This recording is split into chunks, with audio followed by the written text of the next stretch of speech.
What is up, boys? We are here. We are back for episode 21 of Torn Between Two Brothers. 21. Yes, we are back, and we have a special guest today. We have Moises Berroa. How are we doing today? What's up? Yo, we are here. So we're Torn Between Two Brothers. What we do is we basically take things that matter to us in the past, present, and the future, and we just talk about it. We discuss it. Because you know what? We have nothing fucking better to do for quarantine. So we're going to do this still. You know what's so funny, too? Okay, so last week we had a special guest for episode 20. Yeah. So we were excited to have someone on the West Coast. We went a little mini viral throughout the week. And then this week is episode 21, which we find out is our special guest's favorite fucking number. And number, man. The day, that's your birthday, right? It lands on 21? Yep, April 21st, man. Yeah, because you're 2 weeks after me. That's always how I figure it out, because I'm the 7th. Times that by 3, that's you, baby.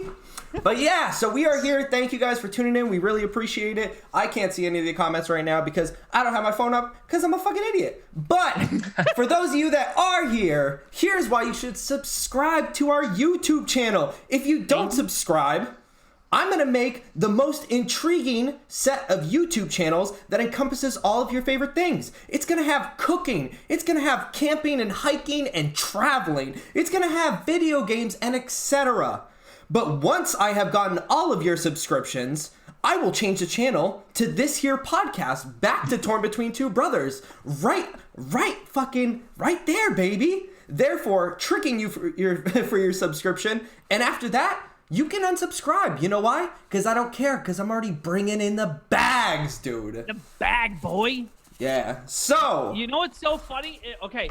For those of you tuning in, so the two rules we give our guests, and I'm gonna make this a regular thing. We used to not say it, but like I like to bring it out like in the forefront. Yeah. This is the least informative podcast. Least so informative. The is you can't use your phone at all throughout the podcast. I mean, like unless something comes up, but you can't use your phone to fact check yourself.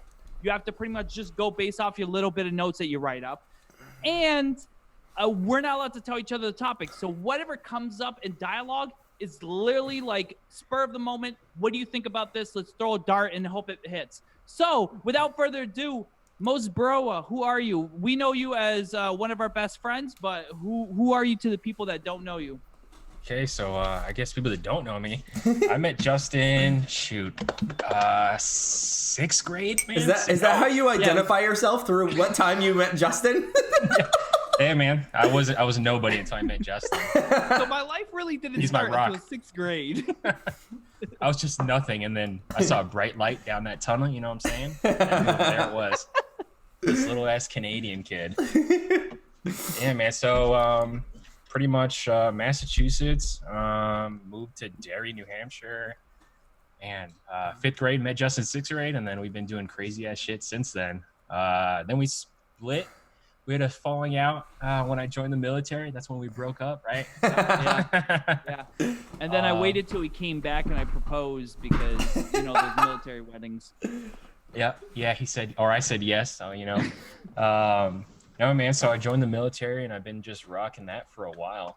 I got my awesome wife here who just brought all her friends to just completely roast me, as I can already see in the comments. So that's going to be awesome. And then my crazy kids right here, you probably can't see them, but she's playing Fallout 4. Dude, get it. Yeah, she's killing it. That's fucking awesome.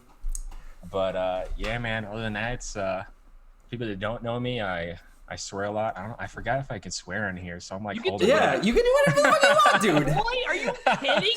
Dude, I totally forget. Are you kidding me? Have you not watched this podcast? I know, I totally forget. I was like thinking all day. I was like, bro, I fucking swear a lot. I forget. And then like every time I think about it, I think of like all your family members being like, oh my God, Justine, I love you. I'm like, oh man. I know there's been too many times when me and Brandon disclose like a story that we're like, oh yeah, we never told our parents this. Like, just popping in and then going, oh, did you really, guys?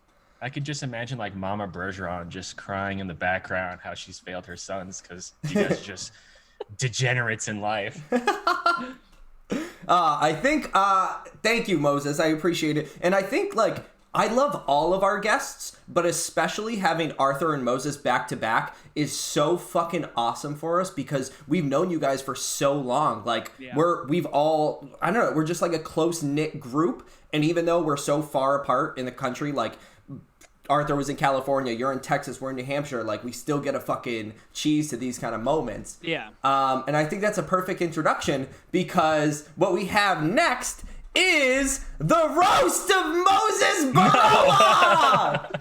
Yes, dude! Fucking, he shared, okay, so Moses shares on his Facebook, he's like, yo, I'm gonna be on Torn Between Two Brothers, yada yada, like, I'm gonna get roasted. And then we kind of laughed, and I texted Justin and I said, why don't we just fucking roast him right now? Let's just roast him. And then we get something from your wife, and your wife she hits me up and she goes, hey, can you guys roast him? And I was like, well, abso-fucking-lutely. So today, all we've been doing is writing roasts about you. No. So man, I don't know, Justin, how you want to do it. If you want to go back and forth. I'll go first. I'll be the roast master or whatever, or we'll be co-roasters, coasters, as I like to call them.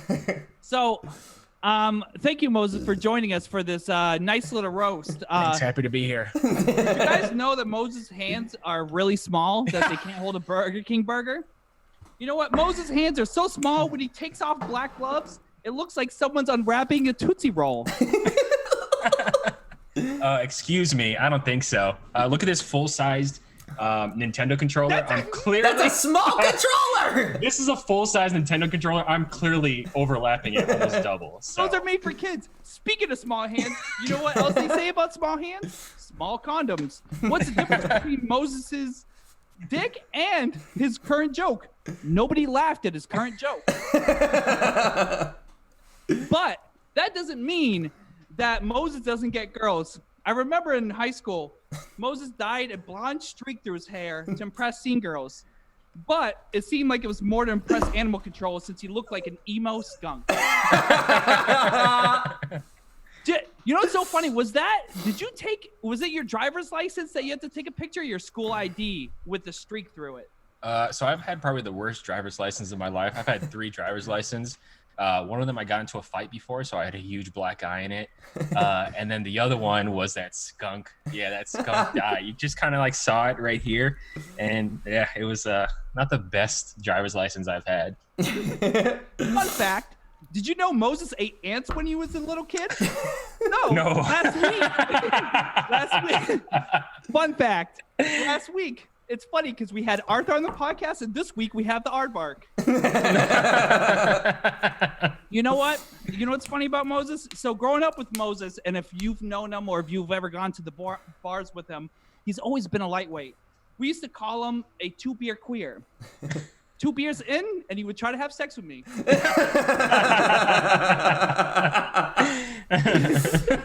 All jokes aside, we're excited to have you on as our guest, and I'm gonna pass it off to my co-roast. Yes, thank you. I'm very glad to be here this evening for the roast of Moises Berroa. Moses, I love you, but your face is the reason why Amber still asks to have paper bags at grocery stores. If you go on Google right now and you type in Dominican rapist, Moses' picture is the first one to come up. The only worse failure than Moises Berroa was his dad's condom. You know, Moses back in the day, like Justin said, went through his emo years, and he used to have the haircut, that went over his eyes. Every morning before school, his mom would cut his hair with a salad bowl for reference.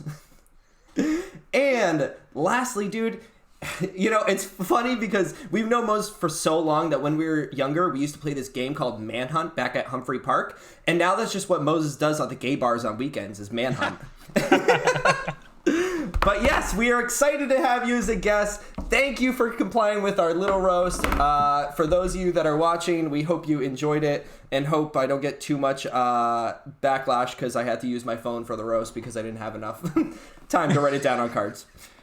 Without further ado, we start the episode 21. I'm excited. 21.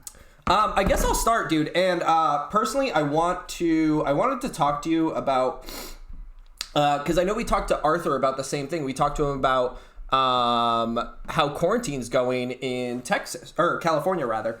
And since you're the first person that we've talked to that actually like, one, you're in the military. I don't know how much stuff you can disclose. But two, you're the first person on the podcast for quarantine specifically that has kids and that you have to be home with them all day. So I just had like a curiosity, like how is that going for you? One, I guess like pick whatever you want, education standpoint, being in Texas standpoint, military standpoint, the whole nine. Yeah, so I think we moved from New Orleans in like the middle of March. And right after that, probably like a week after we moved, they're like, all right, no more moving. So nobody can leave Louisiana at that time. And my unit was like, no one moves after this. And I couldn't actually start work until like a week after April. So almost for a whole month, I was here in the house stuck, pretty much doing nothing. But my kids were doing like online school. So they're all doing online school, which is crazy. Yeah. Because I like completely failed. I think like 2 or 3 yeah, times. Dude. 2 or 3 times I completely failed all you online can think school. about is like imagine us being in school and then just being able to remote and to do it online, and then just because we're like naturally introverts and just play Xbox Live every moment, like we would be like, and then jump to the. I feel like that's how I would spend my school days. Yeah, so that was fun. I'm officially like a Common Core pro now. I was going to say that too with Common Core, because back in the day, we used to have I don't know what you would specify it as, but now the kids have Common Core, so it's like a total different ball game. I'm sure. Yeah. To be honest, when I like first heard about it, I was like, oh, this is dumb. Like, why are they doing this and the other? And then I straight up just learned it like the first week I got here. I was just like learning it, Googling it, doing all this shit. Because they'd come and be like, oh, I don't know how to do this. I'm like, oh, the answer is fucking 12. But you have to show it. I'm like, I don't know what that is. But, I started doing it, and it's pretty good because it's not just, going through it. You have to actually think on how to do it. And I see what it promotes. It promotes them, thinking outside the box and stuff like that. So that was like my first month. And then I finally got to start work. Texas, I might have got lucky with Texas because I feel like they don't really care out here, to be honest. You see it all over the news, man. They're like, trying to cut hair, they're trying to open up their restaurants. So it was pretty easy for me. I don't do anything anyway. I'm playing Xbox with you guys and then staying in the house anyway. So I walk into my building, and the first thing you got to do is you got to wash your hands. And then you're like in a closed off space. You got to wash your hands. They let you in. And then after that, they ask you all these, health questions, and then they take your temperature with like one of those, like kind of like, I don't know, sensors or whatever. Yeah, it's like a sensor. Yeah. And that's the only way to get in the building. If you have any symptoms or your temperature over like a certain percent, you're not allowed in. Shit. So I'm doing that, and then for me, it's kind of shitty because I'm a recruiter, so I'm recruiting guys to come into the military, and right off the bat, I can't do any face to face. I'm pretty much calling them, and it's so easy to like call somebody and be like, hey, you want to join the Marine Corps? And he's like, oh, yeah, call me next week. I'll definitely join. And then the motherfucker ghosts me for like, I have a pack. I think I have like 3 packs of like packages that I made these fucking assholes, and they completely ghosted me. Oh, it's just so easy to do because they're not, no one's doing in-person interviews. But I think I got pretty lucky. It's easy over here. No one really cares. But places like California, like, they're probably rough because everyone's caring. They're doing all their freaking, social distancing and shit like that. But yeah, it's been pretty fun. Nothing's different about the military. They're giving us like, I don't have it with me, but they gave us a mask, and I feel like I'm gonna catch coronavirus if I fucking wear it. So I'm not doing that. Have you seen the new masks that people are doing where there's like a slit down the middle for your mouth to be able to breathe? I'm like, that's just so counterproductive. Yeah, there was a fucking video that went viral of this woman, and he goes, oh, I like your mask. Like, how did you make it? Oh, yeah, you just take scissors and you cut the middle. And it's like, what the fuck are you doing, bro? Like, I see Courtney Torres. She's one of my buddy's friends. Go ahead. Oh. Let the guest speak, Go Justin. ahead. Yeah, come on, Justin. What the fuck? I was just filling up the dead space. Shame on you. Shame on you. What? So I don't know if you have the comments open, but Courtney Torres, that's one of my good buddies from my last unit. That's his wife. He's a recruiter right now. So, or I don't know if he is right now or he was, but yeah, they understand how fucking terrible it is recruiting, and now doubly so. Now, can you have Zoom meetings with those people? Can you say like, oh, I have your number, here's, can we Skype or FaceTime, or is it specifically you have to go with phone calls for recruiting? So they actually just mailed us a little like Logitech camera to put on our computers. Yeah. I'm pretty sure it's just to make sure we're wearing our uniforms during the day, which I'm fucking not. I haven't worn my uniform in like 2 months. Like, you're gonna get in trouble, Moses. Quit while you're ahead. They're gonna find you, dude. I'm submitting this to the Marines direct. So I haven't worn a uniform in like a couple, like in 2 months, and if Courtney sees this, she's gonna be pissed at Joe because it's skate. I haven't worn a uniform. I'm pretty sure that's what the cameras are for. It was funny because the person I'm replacing, he was talking to his boss on iPhone, and his boss was like, "Hold up, FaceTime me right now." And he's like, and he called him on FaceTime. And he's like, "What the fuck? Answer the phone. Why aren't you answering FaceTime?" And he answered it, and he was just like in regular clothes. And he's like, "What the fuck? You told me you were in uniform." And he's like, "Oh, I'm going to lunch. I'm doing this." So I told him we're gonna get kind of like a little cutout board of us wearing uniforms. So every time we FaceTime, we try to just slide it over. And we're like, "Oh, hey, we're in uniform now." Dude, so that's always you fun. almost need to have like the hat and like just the top like readily available, so you can just slip it on and still be pantsless. I know. Dude, speaking of real quick, you want to know how big of an idiot?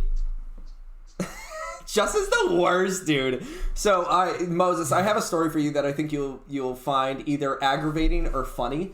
And I was at MCC. It's the college right here, the community college in New Hampshire, Manchester.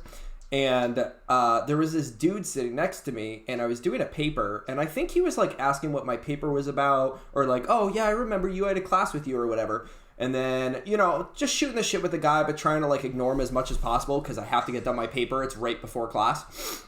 And he was like, dude, and maybe I had like an hour or something, like enough time for him to trap me into a conversation.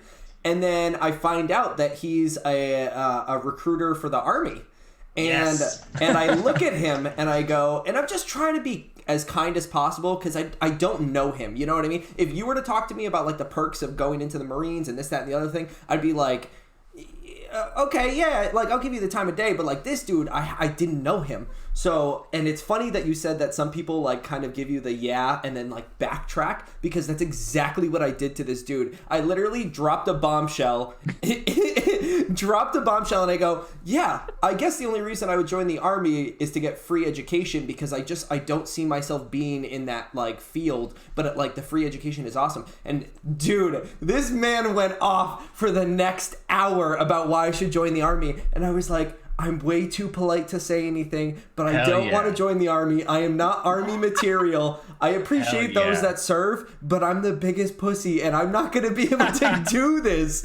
And I remember it was like, I swear it was an hour of his time, and then every single time I saw him around campus after that, dude, I avoided him like the plague. So I'm sorry for people like us that waste your time, but I mean, I love you, so that counts. Yeah. That guy, I didn't really give a shit about. You said like the top things are like free education, money, and then like, I don't know, like stupid shit like traveling. The second someone says that, I'm like, oh fuck.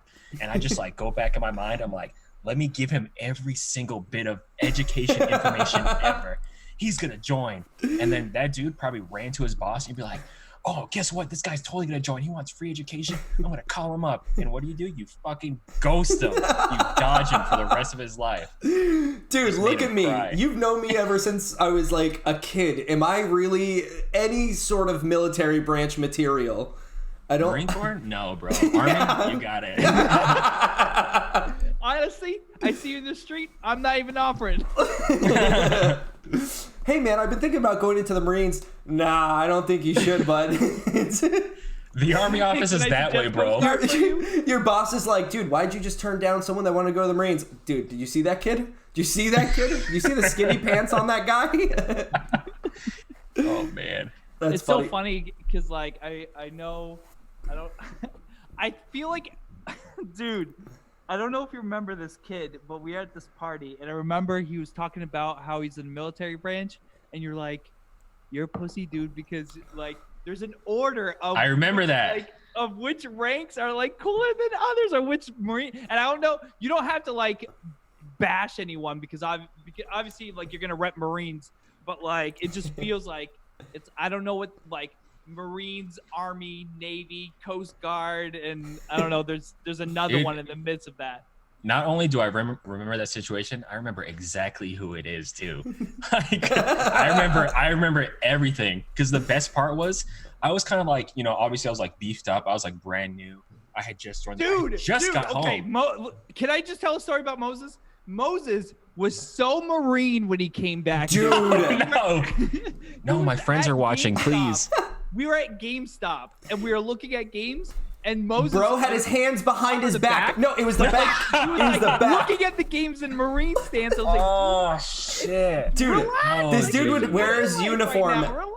This dude would be in his uniform, and we're like, "Dude, I swear we'd be at like a party or something." And Moses just has his hands behind his back, looking intimidating as fuck, like beefed up to the max. And we were like, "Who is this kid?" All he did was went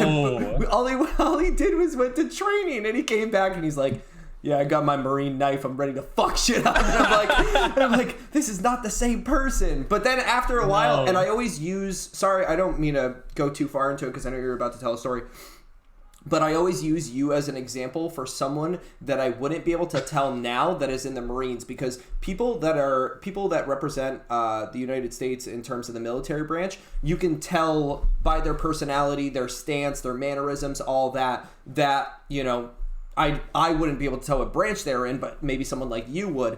But I always use you as an example because I'm like, now I can't even tell. You know what I mean? I can't tell the difference from when you came back from boot camp to now is like a total different ball game, and it's funny to see it, you know. But yeah, go ahead. Yeah, man, that's you know what? I don't even remember that, and that's by far the most embarrassing story that's ever been told to me ever. It was like GameStop, like GTA 5 was out or something like that. And we were like looking at pre-owned games to see what we were going to play for the week while you were back from boot camp. And you're just like, no, dude. It's so stern, dude. Oh my God. I thought you were going to fucking shoot a fucking GameStop for. It's so embarrassing because. $20 for these 60 games? Are you fucking. Dude, it's so embarrassing coming from you guys who. You know, obviously you have very limited like military experience. Yeah. Zero. New Hampshire's not a big military place. Mm-hmm. So coming from you guys, it's the most embarrassing thing you've ever told me. Because like a running joke in the military is you get those kids just out of boot camp and they're standing like that for everybody. You know, they're getting groceries and their hands are behind their back. They're talking to girls that like they want to like get with, and they're like, and they're just like It's so embarrassing that you say that because I don't remember that. That's literally like that's a hard standing fact. And if you look at the comments right here, Joseph Jones, man, just screams boot. So that's like someone that acts that way. It's a boot, like you're fresh. You know, it's just like a fresh pair of boots you just came out of. It's so funny. Is there any like random? So I'm gonna give a little thing that I learned this week that I thought would translate well with this episode, and maybe you could give like some inside scoop, like phrases like that like boot means like, you know, I guess fresh off the boot camp. But I just learned about tank suppressors. Tank suppressors? Once. Me and Moses had the same. Pull it out. Moses and I had the same reaction. We're just like, tank suppressors. So like pull it out. The artillery silencers, where the tank is like the head of a tank or whatever the fuck it is, like is in a suppressor, and it literally looks like a pillow version of a tank, like a giant pillow. Like I'll show you guys later, but what it is it silenced tank like shells or whatever being shot out and stuff like that. I had never seen it before, and it literally looks like a tank, and like just giant like pillows for like the legs or whatever, and then a giant pillow for the center. Dude, it literally looks like a penis inside of like a penis.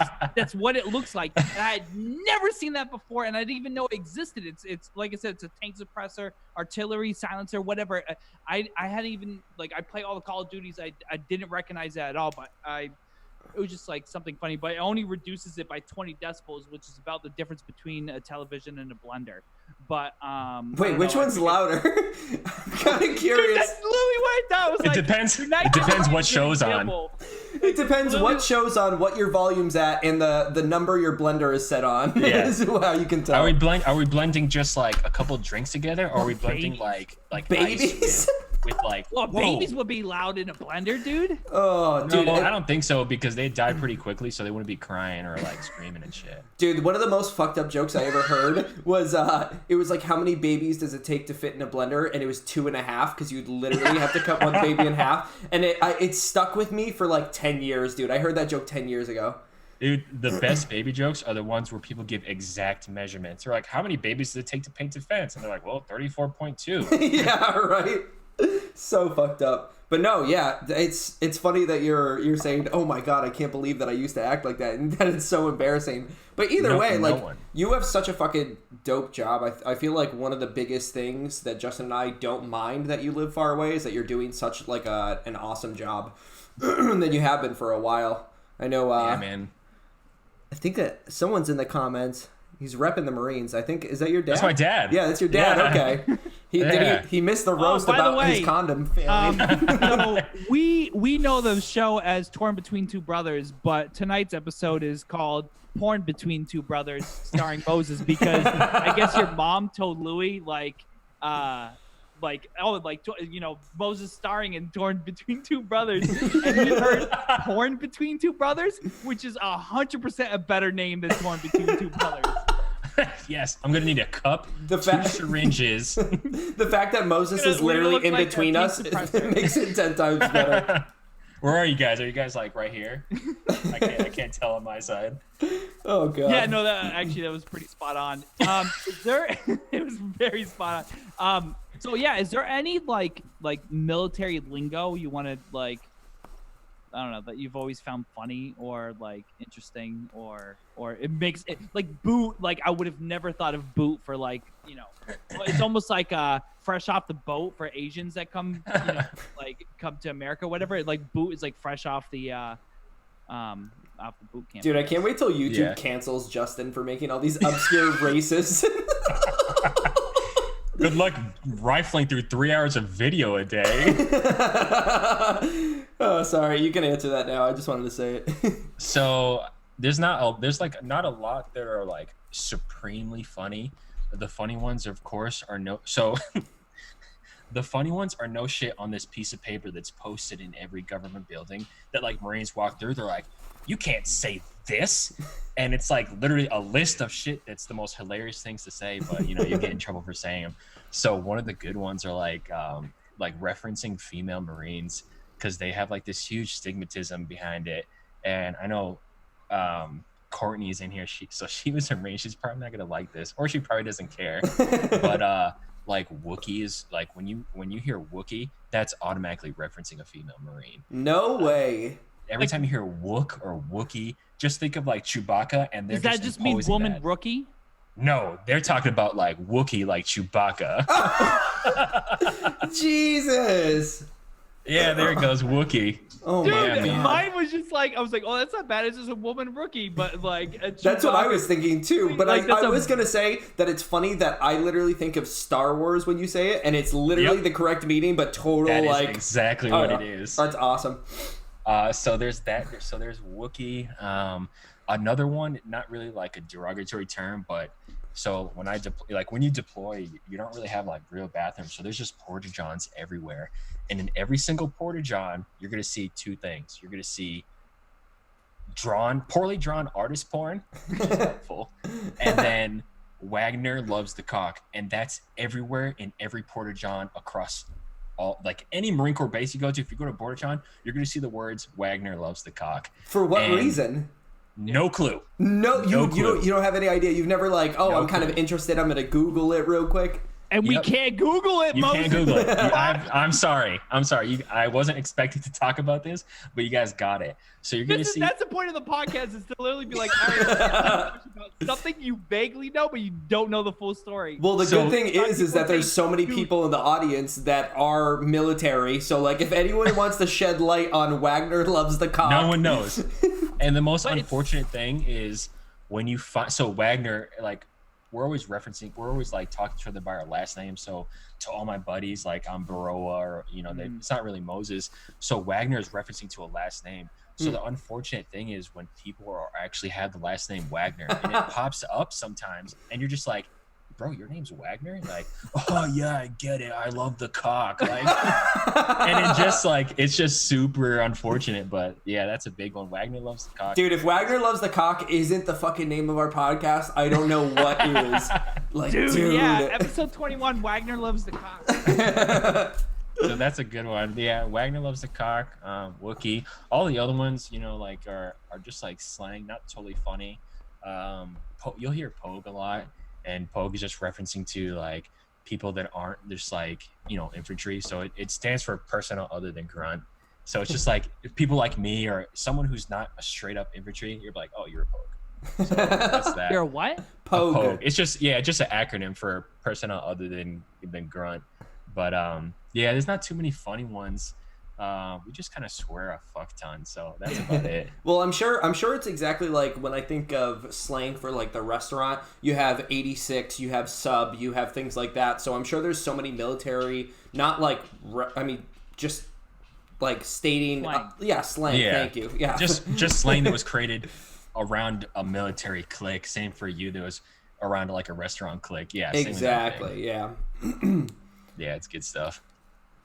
So with this podcast, what we do is we like to just we usually request our guests to bring topics. So I figured Brandon was rude to fucking just jump into one of his topics. So I figured I would give the guest an opportunity to bring something he's interested in.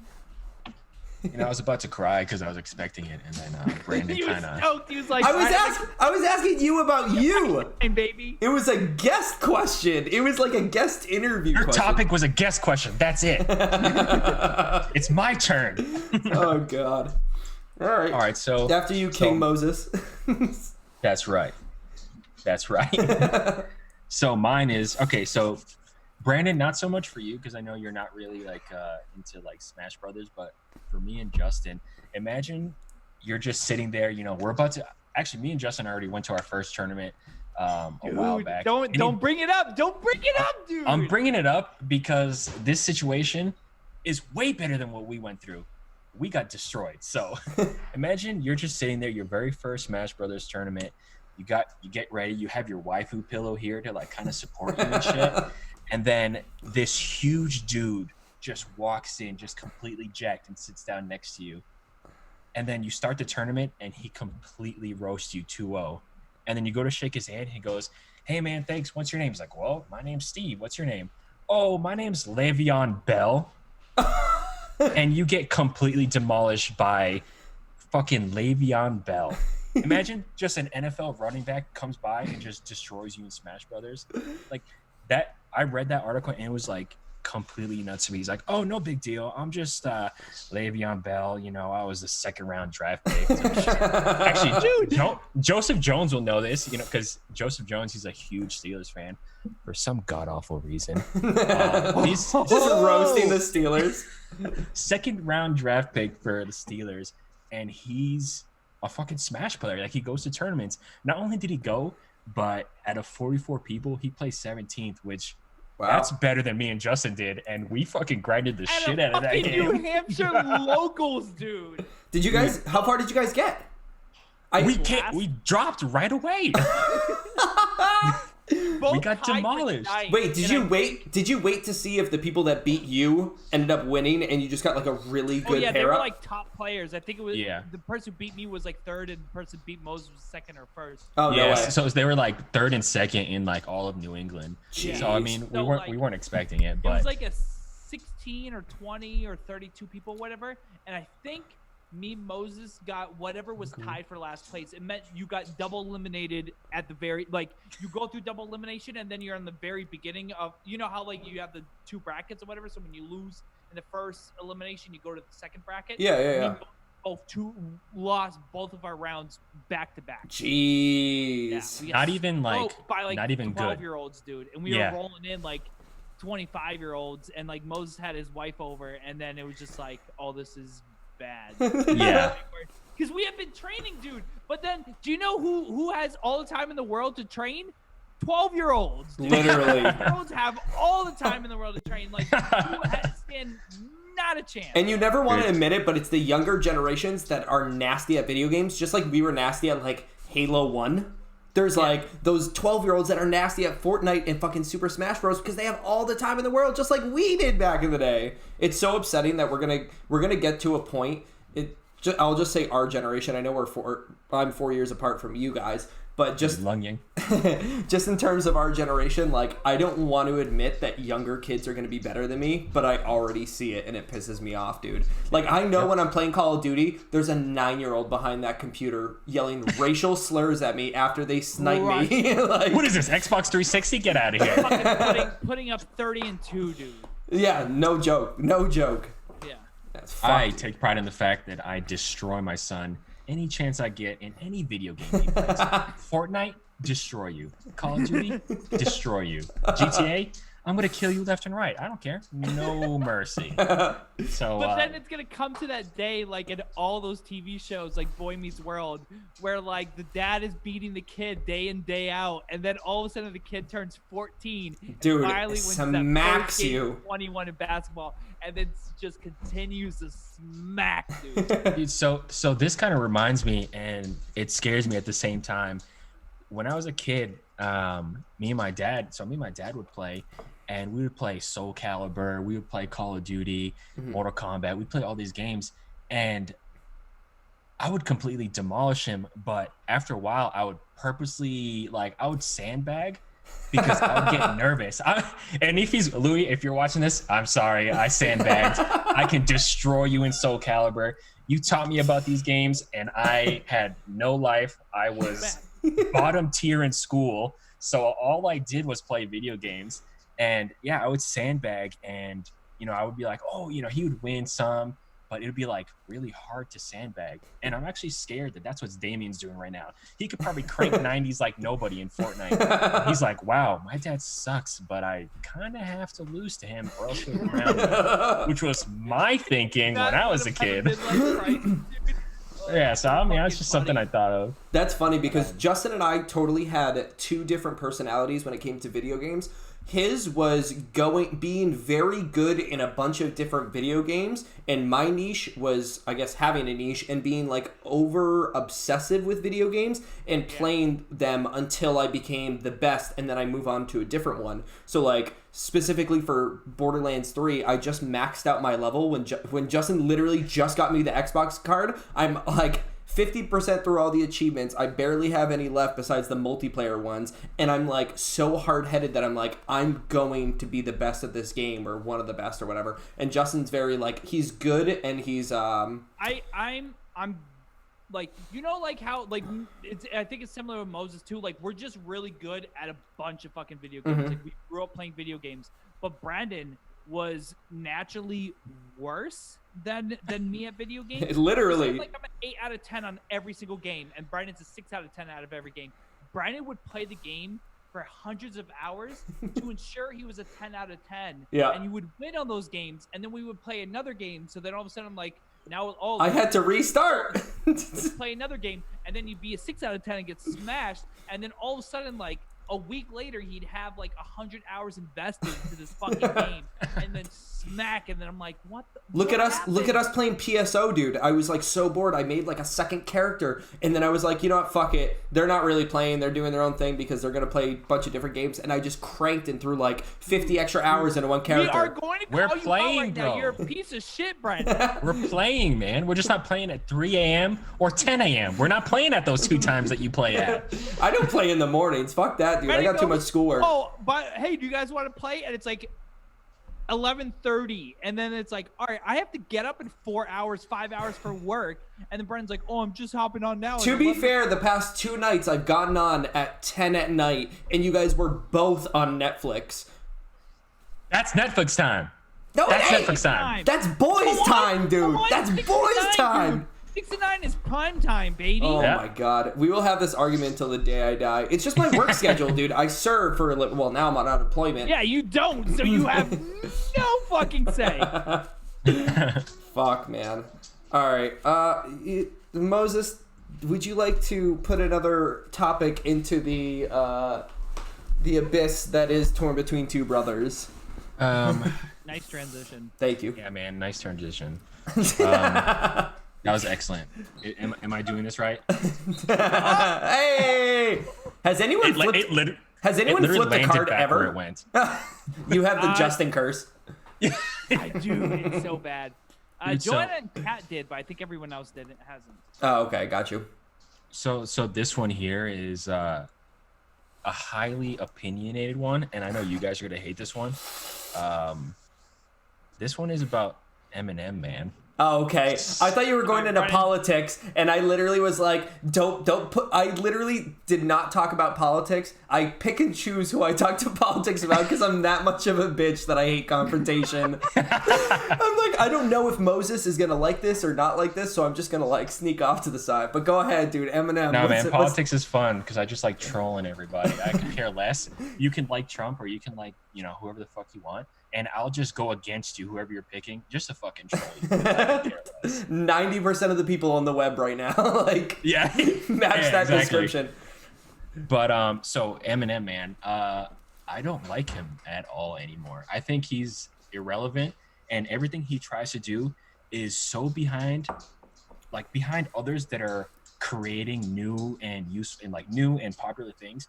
And then like a month later, he comes out with a track and everybody's like, oh my God, that's amazing. Like, well, it was amazing 2 months ago when someone else did it. And my thinking is like, who were like the first Americans to like ever like, who's the first Americans to fucking fly a plane? And that'd be like the Wright brothers. Okay. Yeah. Who were the second to fly a plane?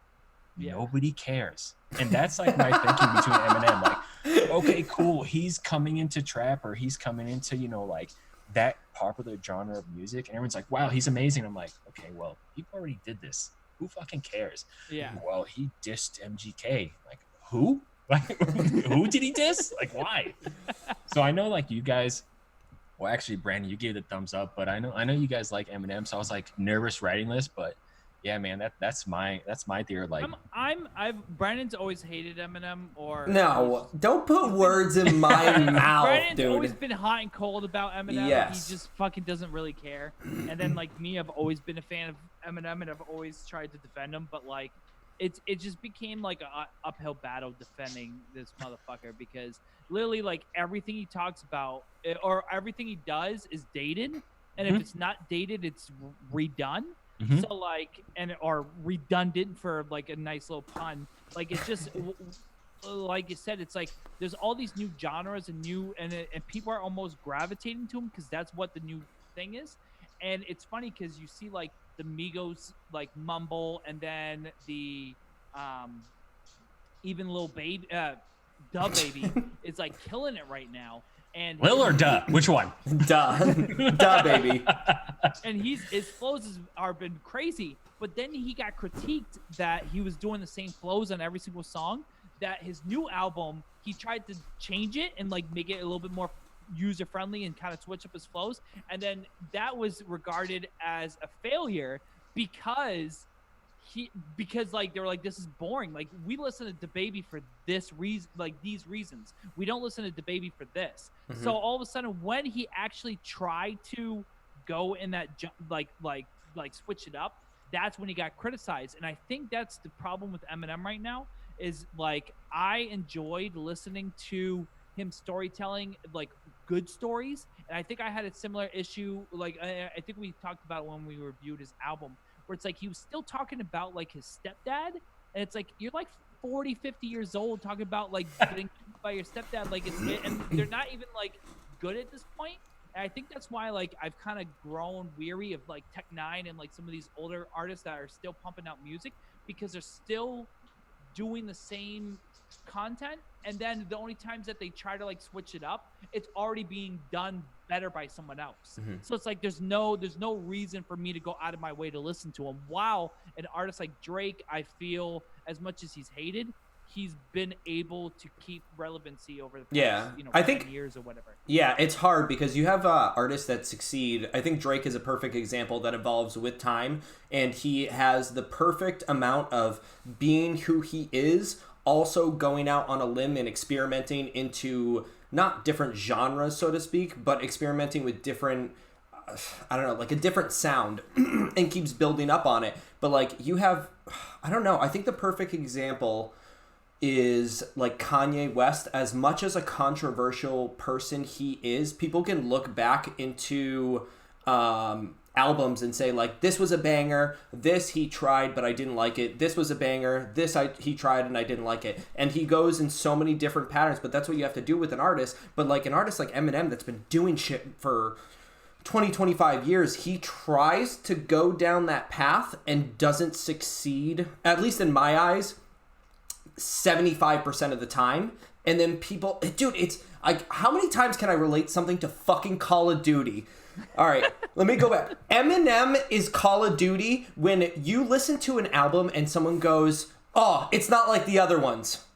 It's not like the other ones. No, you're gonna like it. This one's different. This one's different. And fucking, oh, dude, I get heated, man. Eminem is the Call of Duty of fucking hip hop, because every single fucking thing he tries to either go out on a limb or doesn't, and he's kind of like in the mix, and it's the same bullshit, and it's his albums are so redundant time after time. And you see artists that, like Justin said, for Tech Nine is a perfect example. Artists that have to create longevity without being hated aren't really real artists, because you have to make way for new artists to come in, because music is constantly evolving with time. Well, what happens is there's always going to be a negative. I'm sorry, Moses, me and Brennan are going back and forth. But like if you stay true to like the style you've been doing for 10, 20 years, then people are upset that you're not switching it up and presenting something new to your artistry. But then if you switch it up, people are pissed that you didn't keep true to yourself. Yeah, it's a double-edged sword. Jay-Z has always said it best, and he says, if you don't like my new shit, buy my old album. What a fucking badass way to put it. Yeah. I think that's a pretty good point. But the issue is, like, yeah, you're changing it up, but people can see that you're being really lazy about it. You're not trying to find new things. You're curtailing on people that are already like successful, and you're trying to do that. Like, okay, cool, Eminem, fast rapping rapper, raps fast again. Like, oh wow, this many fucking beats per minute. He's amazing. Like, yeah. I'm pretty glad that, like, I thought I was like way out on the limb. I thought you guys were gonna fucking smoke me for this, and I'm pretty glad that you guys are kind of like understanding. And I think for me, he should have kind of stopped where he was at, or when he became big, he kind of should have stopped and kind of took a path. And I always remember my first boss, like my very first unit that I joined after boot camp, right before we deployed, he got us together, and he said, he kind of gave us like a little pep talk. I guess you can call it a pep talk. He goes, just think of these guys. You could build 1,000 bridges and you can be a bridge builder. But the second you suck one dick, you're always going to be known as a dick sucker. And I always put that on people. You can be the best rapper. You can have so many good albums. Mm-hmm. But the second you start putting shit out like Poop This Scoop, like, people are going to remember that fucking song. And they'll be like, yeah, Kanye's a fucking psycho. Dude, literally, bro.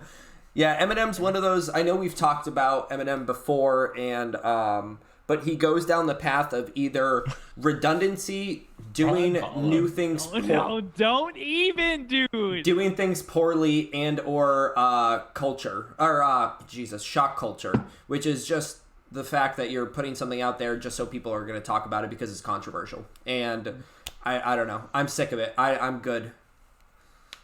Justin, do you want to shout out Ron Balla? Apparently. No, dude, that's I didn't want this podcast ever, dude. Who's Ron Balla?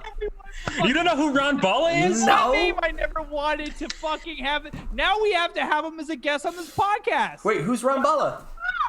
Actually, you have to refer to him as the Ron Balla. Don't forget the D, please. No, I didn't know. Like, right now, everything we're talking about is only relating to me having to use the bathroom, so I thought it would be appropriate to take a quick break right now. Oh, yeah, that's fine. So I'm going to throw Snaz 3-minute time. Before you do, for those of you tuning in right go now, ahead. leave a like, comment, subscribe. It really helps the channel. It helps. We're slowly itching. We're slowly crawling to that 200 subscriber mark. So if you guys could leave a like, comment, subscribe, it really helps the podcast slowly get into more people, in front of more people's eyes. we actually randomly had a random person discover us and go, why isn't this bigger? And he only follows really big podcasts. So anything you guys can do, please. We're going to take a 3-minute break where I piss, probably the fastest piss I've ever done before, and then we take a drink, and then we'll come back drunk. So, woo-woo. All right, boys, we'll be back.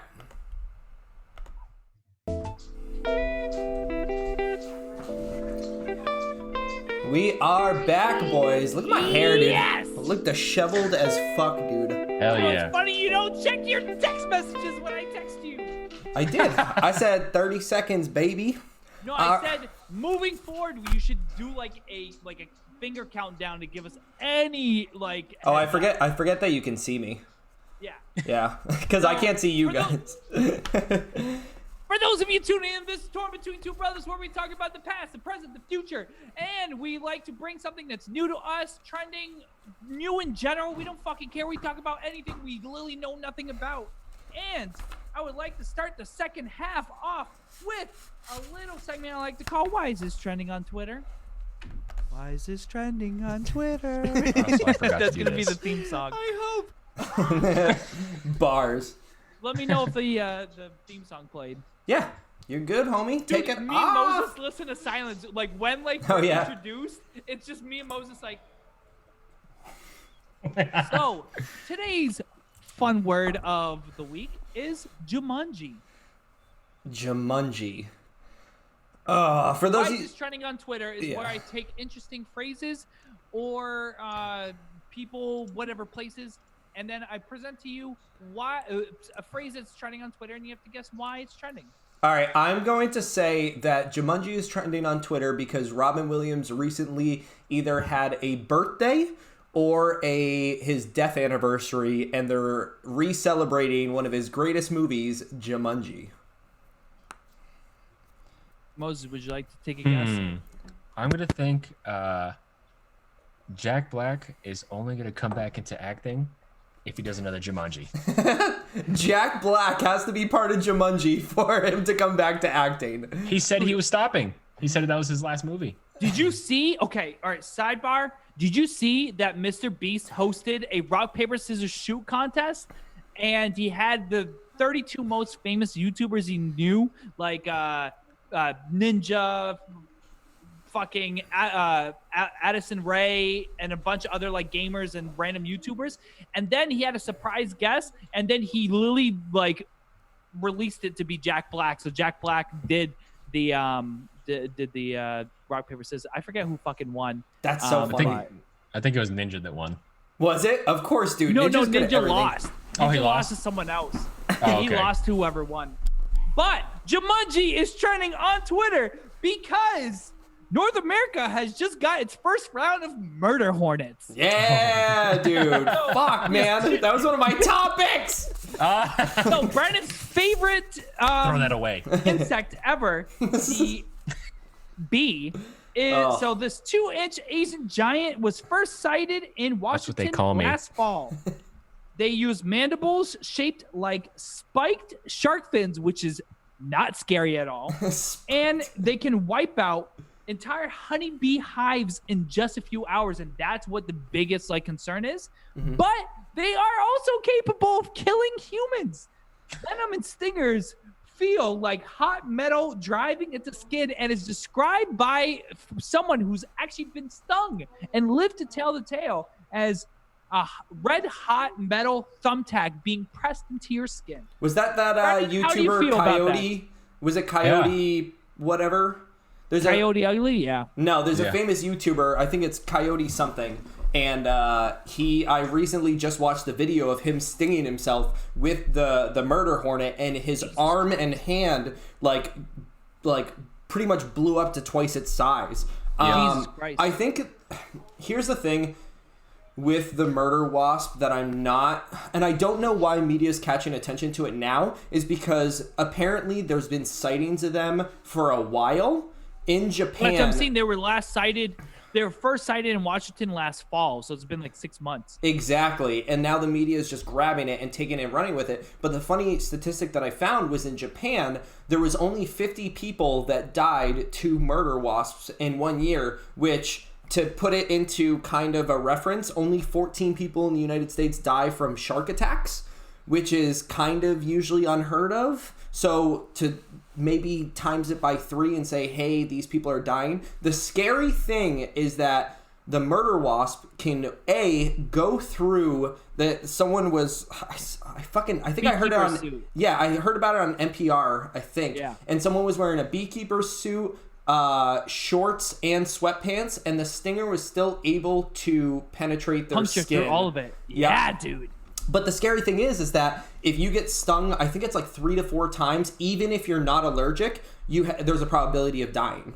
So if like 3 times, 3 or 4 times, I believe, was the like count for stings in terms of like the venom that courses through your veins. I wonder if you're allergic to bees. That like if you, I don't know if like the hornet is like, because it's, you know, on the other side of the planet. Yeah. If that factors in at all, if you're allergic to bees, or all bees are bees. Yeah.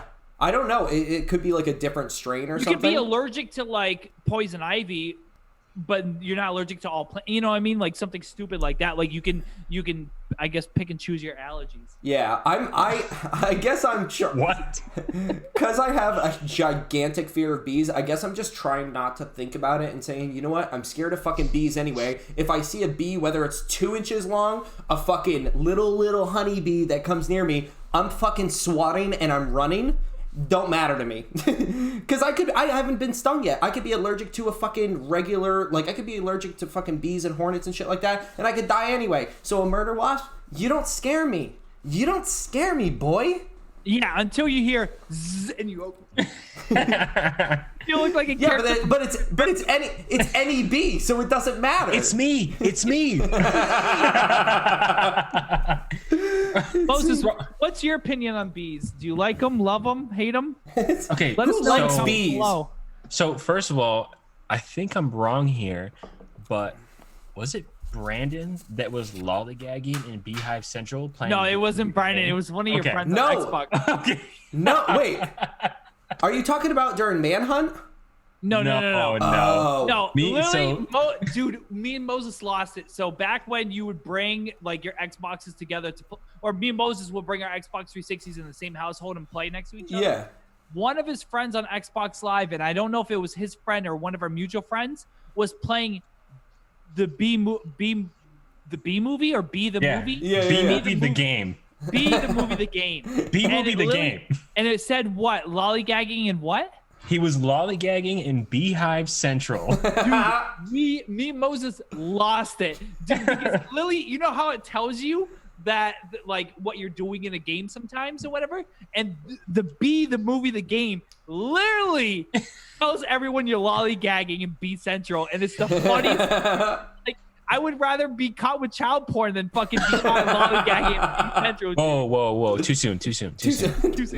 What? I thought you were talking about the time. I didn't recently get arrested for fucking child porn. Why am I blurry? What the fuck? I thought you were talking about the time because I remember specifically, and I think Moses was there if I'm not mistaken. We were, or it might have been your spot, and I overtook it when you weren't there or something. But I remember playing Manhunt, and it was in the dark, and it was like relatively cold or whatever. And I was chilling in a tire. Like, just hiding in a tire. Like, my body was wrapped in, like, a circular shape. And then no one could find me for a fucking long time. And then I just heard people talking, like, the game was pretty much over. And when I picked my head up, then I heard zzz, and I fucking flipped. I don't know if there was just one bee that was chilling there or if it was a nest. I'm just gonna, you know what? Fuck it. It was a nest. It was the size of a baseball, and it was next to my face, and I'm not okay with that. But dude, I think you were there. I don't fucking remember, man. But Manhunt. So I'm gonna like quick turnover. Sure. What was it? Wasn't Hood Park? What was the other park we would always Humphrey. Go to? Humphrey. Okay. With the gigantic slide, dude. No, what's it called Don Ball Park now. Yeah. Don Ball Park. Mm-hmm. Yep. Okay. After the famous Don Ball. I don't know who that is, but if you say he's famous, okay. You don't know Don Ball? Changed. The big slide is gone. Almost every single thing has been changed to something else. And like the main area, they've now put like a water sprinkler system, so you can go and like play in the summer or whatever. I actually was there recently scoping out the children. And, Whoa! and now there's two Pinkerton graduates that did that. No, but like I was just showing Make that 3. Cat, like real quick, but it was shut. It was closed because of quarantine and stuff. Oh, Jesus. So was Humphrey the same place where Justin originated the ghost ride the whip and decided to break his arm? No, that was our buddy. Yeah. No, that was Justin. You broke your arm by falling. I broke both my arms. All right, I broke one arm. I broke one arm doing drywall. Not doing drywall. Sorry, looking at drywall, peeking through, and like pulling the sheets back, and then realizing halfway through that sheets usually have the strip that connects 2 sheets together. I don't know if you've ever worked with drywall, but like it comes 2 sheets and then there's a strip that kind of holds 2 together. So when you pull 1 sheet back, 2 sheets come with it. So I literally was I think we've told this story in the podcast before. Rifling through it like paper, and like I had like 6 pieces of drywall fall on me. And I think I had construction boots or like steel toe boots or winter boots or something like that. And they all fell on me. Justin, you were 10 years old. You didn't have construction boots. You were so young. No, but they were, steel toe. I had steel toe boots. But they didn't protect your arm, is what you're telling me. I remember this because I had my PPE on. Okay, PPE on. What? Got my PPE on. So, like, it fell on me, okay? And it pushed, like, right here on, I forget, like, the radii bone or whatever the fuck it is. So it fell on me. And I turned to Brendan, and he's looking at me, like, in panic shock. He's, like, 6-7 years old at this time. I was like, what the fuck are you doing? Go get mom and dad. Like, I'm like, just buried standing by there, like, that's what you said. Yeah, he I yelled said, at go me. get fucking mom and dad. He didn't say fucking. He didn't say fucking. You didn't say, he said, mommy. He said, Mommy, he was go like, get mommy. He was like, go get mom and dad. Go get mom and dad. And I was staring at him like this. Mode, dude. And I was freaking out, Brendan, because he was just watching. So he ran upstairs, got them, and they pulled the sheets off of me.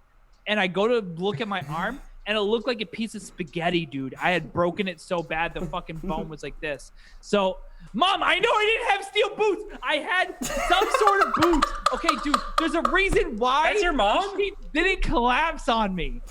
Oh, I didn't know that was your mom. I was like, who's this lady always commenting on? Oh yeah, that's my mom. So anyways, I broke that arm, and then the other arm, which fucking good for me, was you know my parents' driveway has the like little steps or whatever, like the pavement or whatever. How it kicks up around the like rock wall they have. I literally walked up, tripped, fell on my arm, broke it. Dude, he was had spaghetti arms. He was running out. Mrs. Spaghetti arms. This dude was running out the door and fucking tripped and fucking ate it, man. Dude, so funny. And I broke my arm. I was like, you so gotta funny. be kidding me. So Actually, funny. Fun fact about me breaking my arm when I was 10. So the way they had to put like a pin through my bone, or to keep my bone stiff or whatever. I don't know what the fuck they do in surgery. So they went to go bring my bone together. They actually had to go through a growth plate. So there was a chance that my arm was going to grow beyond a 10-year-old. No. Fun fact. That's why your hands are so small, because the growth plate just stopped. Me and Moses got fucking matching hands, boy. Dude, Put your hands up. My favorite part I is said both hands. They are. Imagine, dude. My favorite Put your part. hands up. My favorite part isn't even the story. It's that mom's commenting saying sneakers. I didn't have sneakers. I'm telling you, I had like winter boots or something like that. I remember because there's no way that the sheets should have stayed up. Like 6 sheets should have stayed up on the tip of my sneakers. That's so... Sure you did, Papa. Sneakers. This is now the roast of Justin. Dude, my favorite thing is that mom is like so just nonchalant. She's like, no steel you did not have steel boots. Sneakers. It's just like roasting Justin in the comment section. Oh, that's wild, dude. All right, so next up, what we are going to do is one of my favorite segments. Why? Because I'm the one doing it and I don't have to worry about it. And that is... Dude, I'm so Not a clue. clue. Boy, we had to do it because Moses commented in the last one. Dude. He's almost out of prison. Not a clue. You know what's funny? Tekashi 6ix9ine and Bobby Smurder they were both supposed to get out of prison at the same time. And Tekashi 6ix9ine is out early because he almost had coronavirus. So Bobby Smurder is still making solo videos. And he's roasting 50 Cent. They're having a feud right now. Dude, did you see? We talked about it before, me and Brendan, but on Instagram, he literally changed his picture to a Tekashi 6ix9ine version of a rat. Like, it's so funny. He's literally building off of the meme of him being a rat. Are you seeing people post? There's an artist that's doing like mashups of 50 Cent with other people, like Taylor Swift and like other random people. He's literally drawing them as if they were mashed together, and 50 Cent is getting pissed. That's awesome. Not a Clue is a segment we like to do where Brennan gives us a movie, TV show, book, whatever, a title. He only gives us a title and he gives us the year. And then he either gives us a fake or true synopsis, Spark Note version of that title. And with our special guest, Moises Berroa, we will have to guess if it's true or false. Which, by the way, I would like to foreshadow real quick. Always that foreshadowing. Brennan fucking continues to pretend like he doesn't use psychology to fuck with me, to make me choose one decision after the other. And last episode, he admitted to the entire public that he purposely chose the concept of The Purge to replace the movie Black Moon to literally make me think it might be true, and that's where the like story of The Purge came from like a 1950s movie. So Brendan, without further ado, please. Well, you know what's the funny thing is that you're gonna get so fucking mad with this one because it's literally the same concept, which is perfect. Back from 1920, I'm sure. Nope. Moses, are you listening to Brendan? Enter the Void, 2009. Because Moses, you said that it was going to be in the 19s, the 80s, the 70s. So I took one from 2009, which means that you were 19 years old and well enough to know this movie. Did you notice that Brandon literally said, by the way, I'm doing the same thing as last week this week? Mm-hmm. Knowing I'm going to overthink it. Without further ado, Enter the Void 2009. Oscar, a young American drug dealer and addict, lives with his prostitute sister Linda. When Oscar is killed by the police during a bust gone bad, his spirit journeys from the past, seeing his parents before they had died, the present, seeing what it's like to have his body in post-mortem, and the future, where he looks after his sister Linda. Don't look at the comments. Don't look at the comments. I'm sorry, it's too late. I did. So I looked at the comment. Melvin said something, but I'm just gonna go what I was gonna say. No. You gotta talk through it, baby. Okay, so first of all, that sounds like Ebenezer Scrooge. I'm not gonna say that's 100% Ebenezer Scrooge. The Christmas Carol. Is it that Christmas? I have no clue, so I just said the dude's name. It's either A Christmas Carol or The Ghost of Christmas Past, something like that. Yeah, 100% not Ghost of Christmas Past. I just said the dude's name, so we all got it, all right? Okay, so at first I was going to be like, you know what? If he fucks up, the title is not going to match with the synopsis of the movie, which most of the part they do. Because in every movie, you see them, like, just mention the movie name in every single fucking movie. It's like a thing they do. Briefly, they're like, yeah. They're like, wow, this is gonna be a Mission Impossible. You're like, oh, he said it. Yeah, cool. That's where it is. He just said it. So I'm gonna say that that's not a real movie. Because Wait. So you gave that whole description to say that it's most likely set in the movie, and based on that, not knowing anything about the script of the movie, you just contradicted yourself. That it's true. Okay, so this is what I did. Okay. He read the movie, or he read the synopsis. That it's so close to the title, like the synopsis of the title. The synopsis of the movie is so close to the title that it's most likely not true because typically titles are said in passing. Nope. This is what I did. Complete opposite. And now that you said that, I feel like an idiot. I'm not gonna lie. Because what I said is he gave the description of the movie, and I played the whole entire movie in my head, and I was like, there's no way they can slip into the void, into that movie. So it's not real. But once you like explained it, I was like, there's 100%. Oh wait, he can slip that in there. But I'm gonna say it's not a movie. You know what? Okay, so the thing about Brennan is you gotta, if you want to like think about like these things, you gotta think it's done by Brandon. That's the biggest like thing you gotta think about. Brandon, simply put, is lazy. Okay, so Brandon will look up a movie real quick, and then he's either too lazy so he doesn't come up with a lie, and he just copies and pastes like from whatever like IMDb is, or he pretends like he's lazy just to do the opposite. I'm shocked that you would say I'm lazy. For that reasoning, I think Brennan had ample time this week because he like all of his schoolwork is kind of slowing down. Yeah, but you think my schoolwork is slowing down? Do you want to do it for me? I still believe that Brandon waited until 20 minutes before we went live to write down his not a clue, and I'm going to say it's a real movie. Moses, are you sticking with a lie? I'm going to stick with a lie. Even though last week was a lie, I'm sticking with a lie. All right. I'm a little bit hurt that Justin's calling me lazy. I put a tremendous amount of time. I actually put like 4 hours into the podcast today. Just finding. You just woke up an hour ago. And for that reason, Moses, you are wrong. It is a true movie. No! Yeah! But it's a ghetto Christmas Carol. But it was so close to a Christmas Carol that I figured one of you were going to say, well, it's literally just a repurposed Christmas Carol. He wrote it himself. Dude, Moses, I'm telling you, he fucks with you. No. Hey, so, you know what's also a real movie?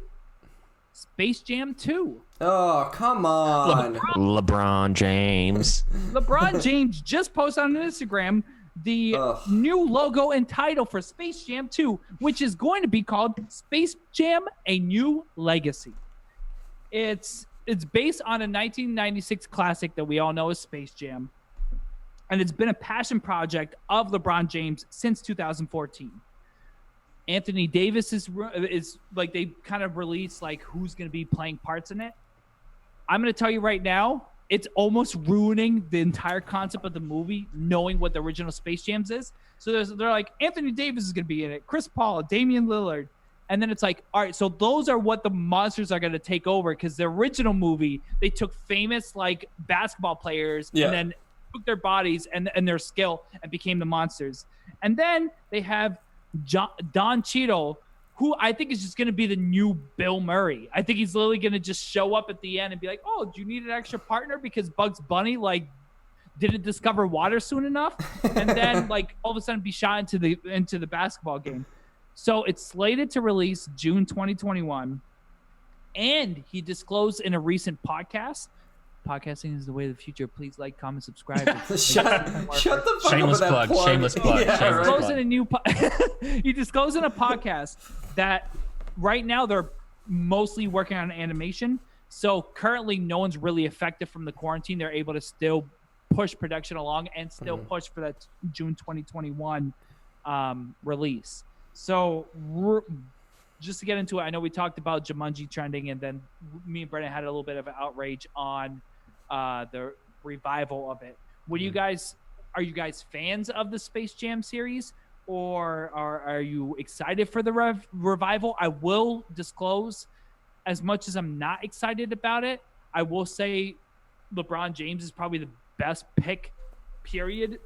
And if you would have picked someone between Michael Jackson and LeBron James playing basketball, there wouldn't really be like a perfect fit for it. And I think out of anyone, Justin, wait, what? Michael Jackson? You mean Michael Jordan? Oh, I said Michael Jordan. Oh, yeah. Moses was confused too, and I was like, "Let me clear this up real quick." Michael Jordan and LeBron, like that time lapse, like there was no one really that could have played that role, and I feel LeBron will play will be the best pick for the role, but I don't know if it's going to be a good movie.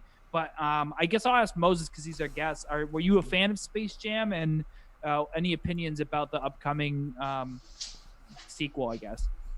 So Space Jam was amazing, and every time I see it, I'll probably watch it. Yeah. Well, every time you see it, you will watch it.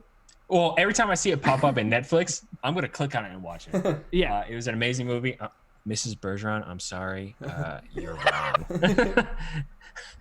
I love you. Thank you for everything you did. You're wrong. I will fight you. Jesus Christ. Side note, Mom. Yeah, side note.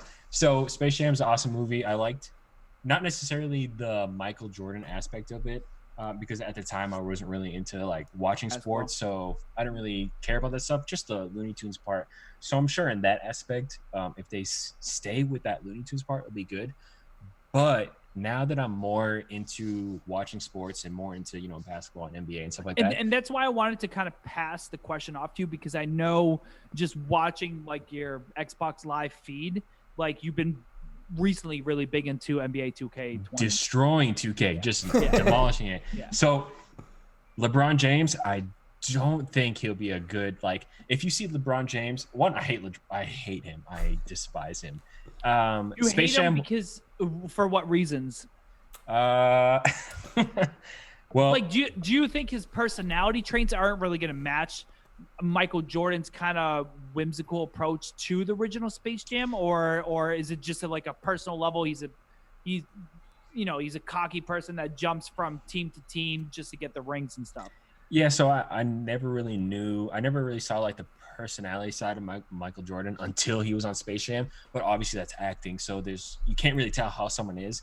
So LeBron James might be okay with acting, but on a personal level, how I feel about him, how he plays, I probably won't like it. Like, unless there's like maybe referees that just accept his flops in Space Jam 2, then maybe like that'll be cool. Like, accepts his 5-step traveling, his traveling, his like blatant flops and like just pulling fouls at dead air.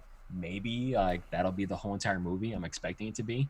But I really don't like LeBron James. He's pretty overrated, and I think everyone.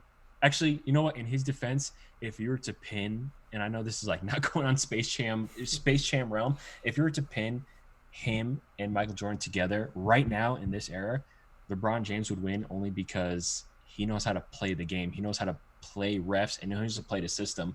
But in all-around raw power, if you were to put LeBron James into the Michael Jordan era, Michael Jordan would just demolish.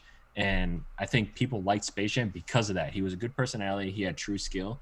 And I think the wrong people nobody will watch Space Jam 2, because the people that like LeBron James are not going to be watching cartoons. It's going to be the other way around. So, yeah, I'd say no. It's not. That's interesting. Movie. You know, it's funny because that actually you always see that argument where you say which one is the better basketball player, and you see it constantly, quarterbacks and anyone that's like just proficient in their playing the sport, I guess is an easy way to say it. But like, it's so true. The base level skill of basketball has shifted over the last 20 years that like LeBron is almost playing against a higher caliber of like players. So like he's able to adapt to what the game has shifted to. And me and Brendan talked about it before with football, where you have more of a more aggressive running quarterback as opposed to just a strictly passing quarterback. And you can kind of see that in basketball with like how everything's kind of shifted with the gameplay. But like, it's true. If you were to put the two of them together, I feel LeBron would have trouble keeping up with Michael Jordan back then. Like, even though Michael Jordan wasn't playing with the same caliber of players as he is today, and like obviously technology and like learning different exercises and things to really excel in basketball has evolved over 20-30 years. So the basketball players of today might be stronger than the ones 20-30 years ago. But yeah, I'm personally interested to see how the personality adapts to the, like I said, the whimsical Bugs Bunny, Looney Tunes like theme that's going to be the overarching storyline. Yeah, he's just a little bit too big. In my opinion, he's a little bit too big, too bulky to be seen as someone that's funny and like easygoing and easy for like kids to like. Just compared to, Michael Jordan, who in the film, he seemed kind of skinny, small. He was really funny with the characters. I have never seen that with LeBron, and I've never seen that with Michael Jordan until the movie. So he might be able to, be easygoing and funny and kind of adhere to children. I'm guessing it's going to be a children's film. So he might be able Michael to Jordan almost reminds me of like like a Kobe. You know what I mean? Like he like while like LeBron is very like aggro. I don't know. Yeah. Yeah, he's just like kind of like a badass. Like I'm big, I'm strong. A serious player. Yeah, exactly. He's a tryhard. So that's why. Brendan, how do you feel? I don't know. I kind of have the opposite reaction of you guys, funny enough, because I'm not a huge basketball player, but I feel... All right, let me start off by saying that I hate revivals of movies, which is like my biggest thing, unless you're going to do it completely differently. But if you're going to have the same setup, the same theme, the same like plot, it's just like an adaptation rather than a standalone movie, which, I mean... Well, I think unless you do it from Shakespearean times and redo it that way, that's plausible. But doing a movie that literally came out 25 years ago, not much has changed. In basketball, it has, but in terms of being able to shapeshift the movie to be a standalone one, you're only going to be able to attract children as a children's movie. Yeah, I'm surprised that Looney Tunes is even being adapted into it, because it seems like Looney Tunes was almost even dated back when the original Space Jam was coming out. So the fact that they're kind of recycling that venture is interesting. Yeah, but I think a lot of the hate that comes from LeBron James is the same hate that correlates with Drake, is that when you're really good at something, people like try to almost bring you down. But the thing that I don't like about LeBron James is that he's fucking cocky.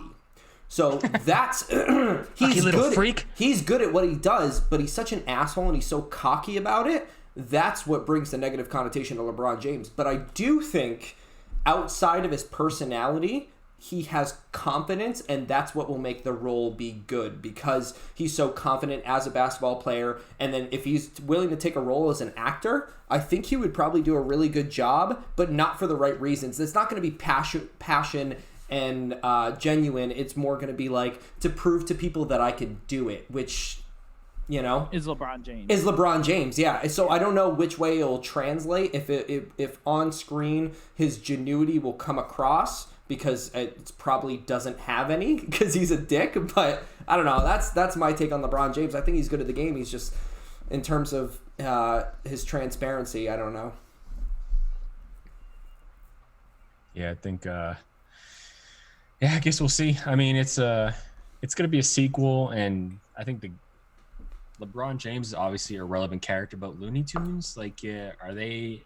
I mean, obviously, I'm away from cartoons. I'm not gonna lie, I watch a shit ton of anime, like a shit ton. Yeah, but that's not like a cartoon realm. Like, are Looney Tunes still irrelevant? Do you still see them on Saturday morning cartoons? Like, I don't think. No, Looney Tunes...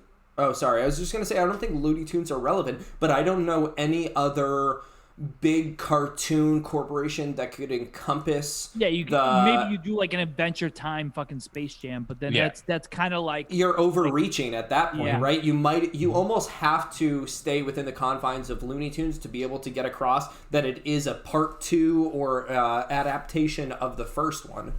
You know what? It's hard. I'm just looking forward to a 2021... whoever the girl bunny is.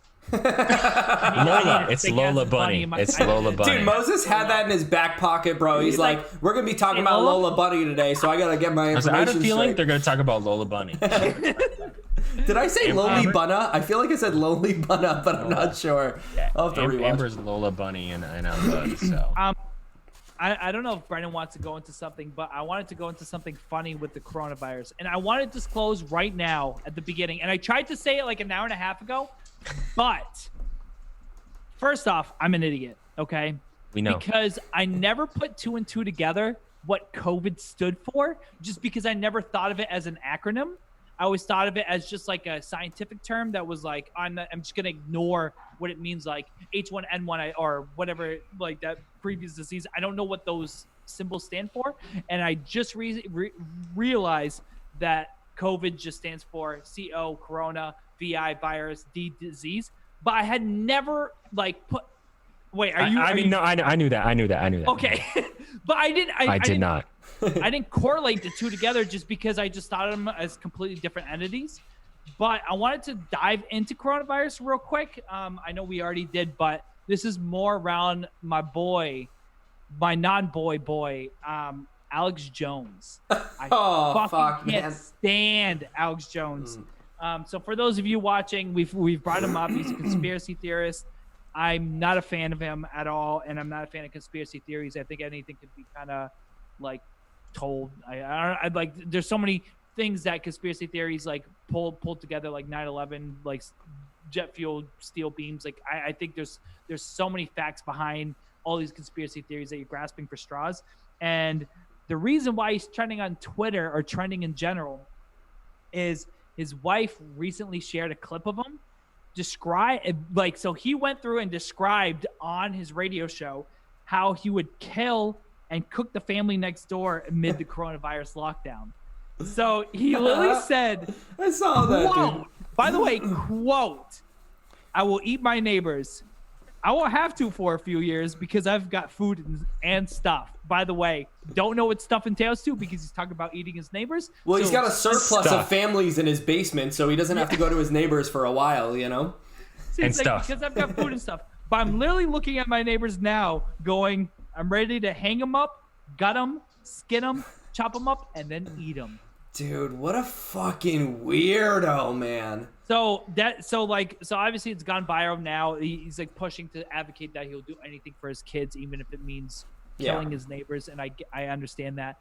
But much like what would you do for a Klondike bar, what's the most you do during quarantine? He's slapping, he's slashing, he's stabbing. Chopping that meat. Were you guys... Well, it was a serious question. Not a serious question, like an outlandish question.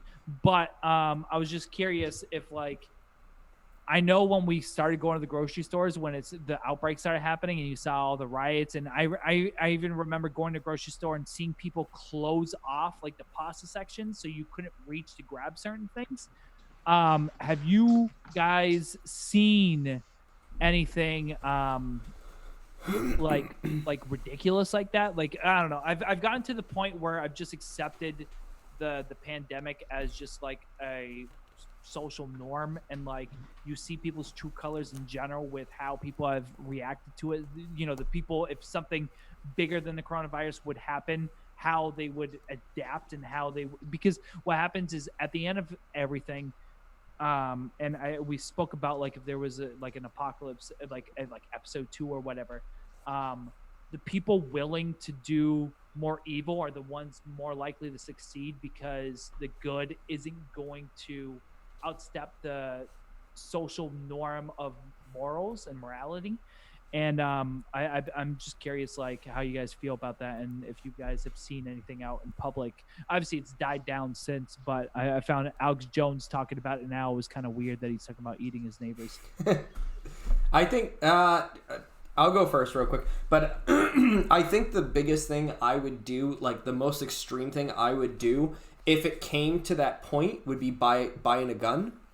And I've talked to Joanna about it. Like, we have Diesel who would rip people to shreds if they ever broke into the house. But after he passes, if like the pandemic gets worse and worse and people, I'm not saying that it's going to turn into an apocalypse, but if it ever heightened to that scale, I don't like guns personally, but I think I would probably get one for safety, maybe. But that's probably the most I would do in terms of worrying about it. I don't know. What about you, Moses? I think, I mean, obviously I have guns. I think that just comes with the occupation. I have a lot of guns. Yeah. I don't know, man. I think that type of apocalypse would be kind of fun, to be honest. You know, I just doing crazy. I don't think I'm like on Alex Jones level where I'll eat people, especially my neighbors. I've seen them; they don't look too tasty. But I don't know, man. I think right now we wouldn't be too set, so we'd have to do like stupid, crazy shit. Like, you'd have to think about like scavenging and like going to different stores, and obviously at that time those stores would be pretty clear. So I don't know, you couldn't tell. Obviously Alex Jones is a fucking nut, but you couldn't really tell what people would do when they're not, like, when they don't have food and shit like that. So I can't really say I wouldn't eat people, but I just know, like, obviously, like, just through science, like, if you eat human flesh, like you're gonna go crazy. Like something happens in you, whatever it does. Like it's like a dog when they bite human flesh. It's like you literally have to put them down when they eat human flesh because they're like you don't know what they're capable of after that. It's almost the same like and then same theory. If you've brought your brain to the point of eating human flesh, your brain is at a certain point. Yeah. So you'd have to, start hunting or doing regular nomad shit like that, hunting and fishing, stuff like that. And dude, I think you can last a pretty long time doing hunting and fishing. So. I totally would be the fucking piggy. All right, this is a Lord of the Flies reference just because I just finished the book. I would be the piggy to Moses's fucking, what's the main guy? I don't know, the fucking main chief in there. Basically there's like a chief that runs shit or whatever, but like there's the hunters and then you have like the main chief that has like conch shell or whatever. I would be the piggy because I would be like the biggest pussy, but I would need someone to be like lead me around and like teach me how to do things, dude. Like no way. I know one thing I wanted to go into is just like an article I recently read. There was in Flint, Michigan, there was a Family Dollar security guard that was killed after turning away a customer without a mask. And because he didn't have a mask, they didn't allow him in, and he killed him, and he was a father of 9. Father of 9. Father of 9, dude, which is baffling, like, in its own right. And then I also wanted to just drop, there was something trending on Twitter that I kind of cracked up at. So there's this user called Drew Lewis who literally wrote, like admission, like almost like admission of guilt. He goes, I'm a time traveler from 2020. Enjoy 2016. And he posted this like as soon as the new year was happening in 2016, like December 31st, 2015. And he goes, enjoy 2016 is as good as it gets for a while. And then he retweeted it recently. He goes, this tweet aged well. Which is the opposite that you normally hear. Literally. Which is so weird, dude. Because me and Brandon have talked about this. There's so much. Think about the billions of fucking people on this earth and like everything someone says that I'm going to say right now.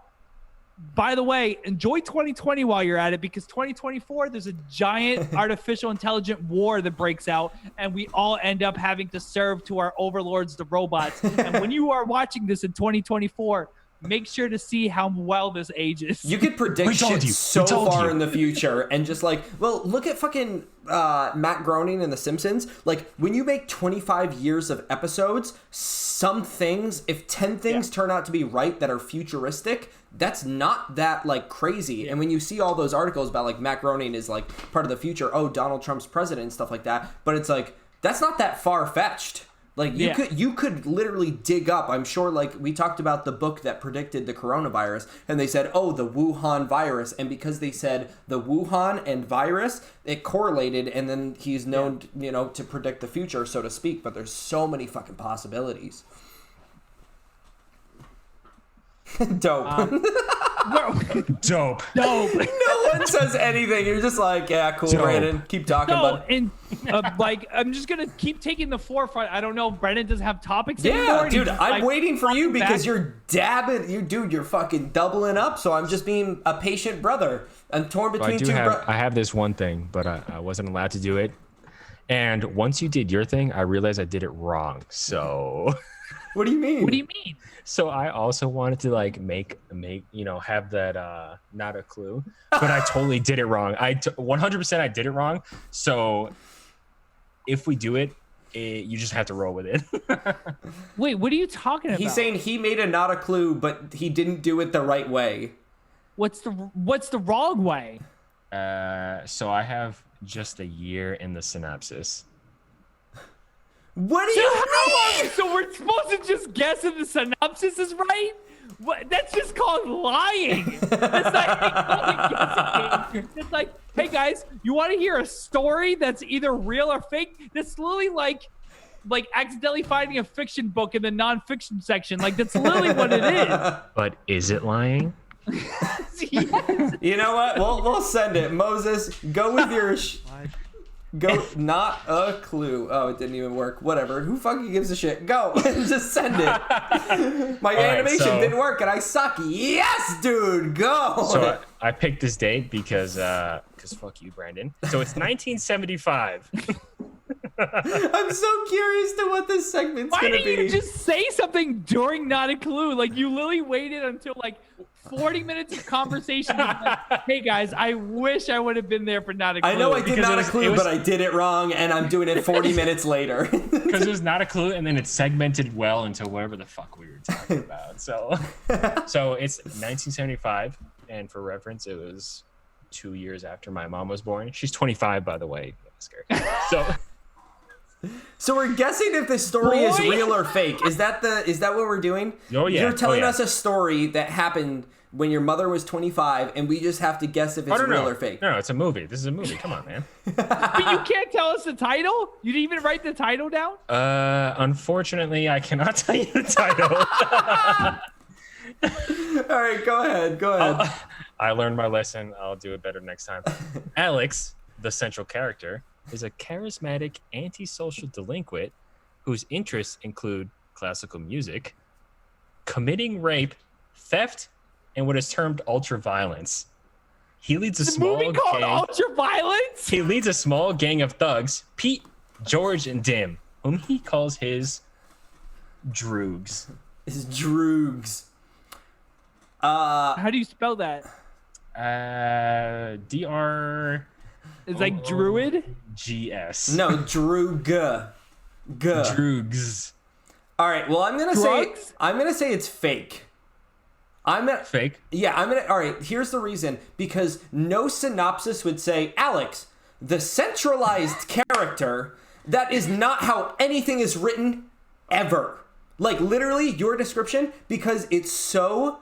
All right, let me get into this, because I'm going to go on my rant of the day during this segment. Yes! Is that I'm going to be pissed off if this is true, because one, you said Alex, the centralized character. Two, you gave a vague fucking story about theft, ultra-violence, and rape, which is like, you're just like, here's a theme, or plot rather, and you're just like listing out the plots, and you're like, here are his friends. He calls them droogs. I'm going to say right now, out of all the Not a Clues that I have done personally, I have never seen one as broad as that. So I'm saying it's a lie. I'm going to say right now, okay? So Moses, if I were a guest and I were to present a Not a Clue, I wouldn't just tell them like the synopsis of a movie. Yeah. You know what I mean? Like, if I'm going on a game show, I'm doing the game show. I'm not doing like, hey, by the way, guys, Space Jam, it's a movie that came out in 1996. I just like give like the description of a movie. Yeah. So on that pure fact, I'm gonna say Justin, lie. don't listen. Oh, wait. Never mind. I was gonna say don't look at the comments because I ruined it for myself and I'm pissed. No, but he might. Okay, this is someone that Moses knows, and he goes, "Thanks, Dylan." Which that's my buddy. That's the broiled cook at Applebee's. That's my friend. Oh, okay, so I'm gonna guess it's truth. No. You already said it's false. All right. So first of all, Brandon. Yeah. You need a new degree. You can no longer. Actually, it has nothing to do with fucking movie theater. I don't give a fuck. Keep your English degree. Anyway. This is a real movie, and I'll tell you why I couldn't tell you the title. Yeah. Because it's A Clockwork Orange. By far the best film ever created. Got you. I've never seen A Clockwork Orange. That's actually pretty good. I would love to do a segment moving forward where you take a movie and you dumb it down so much.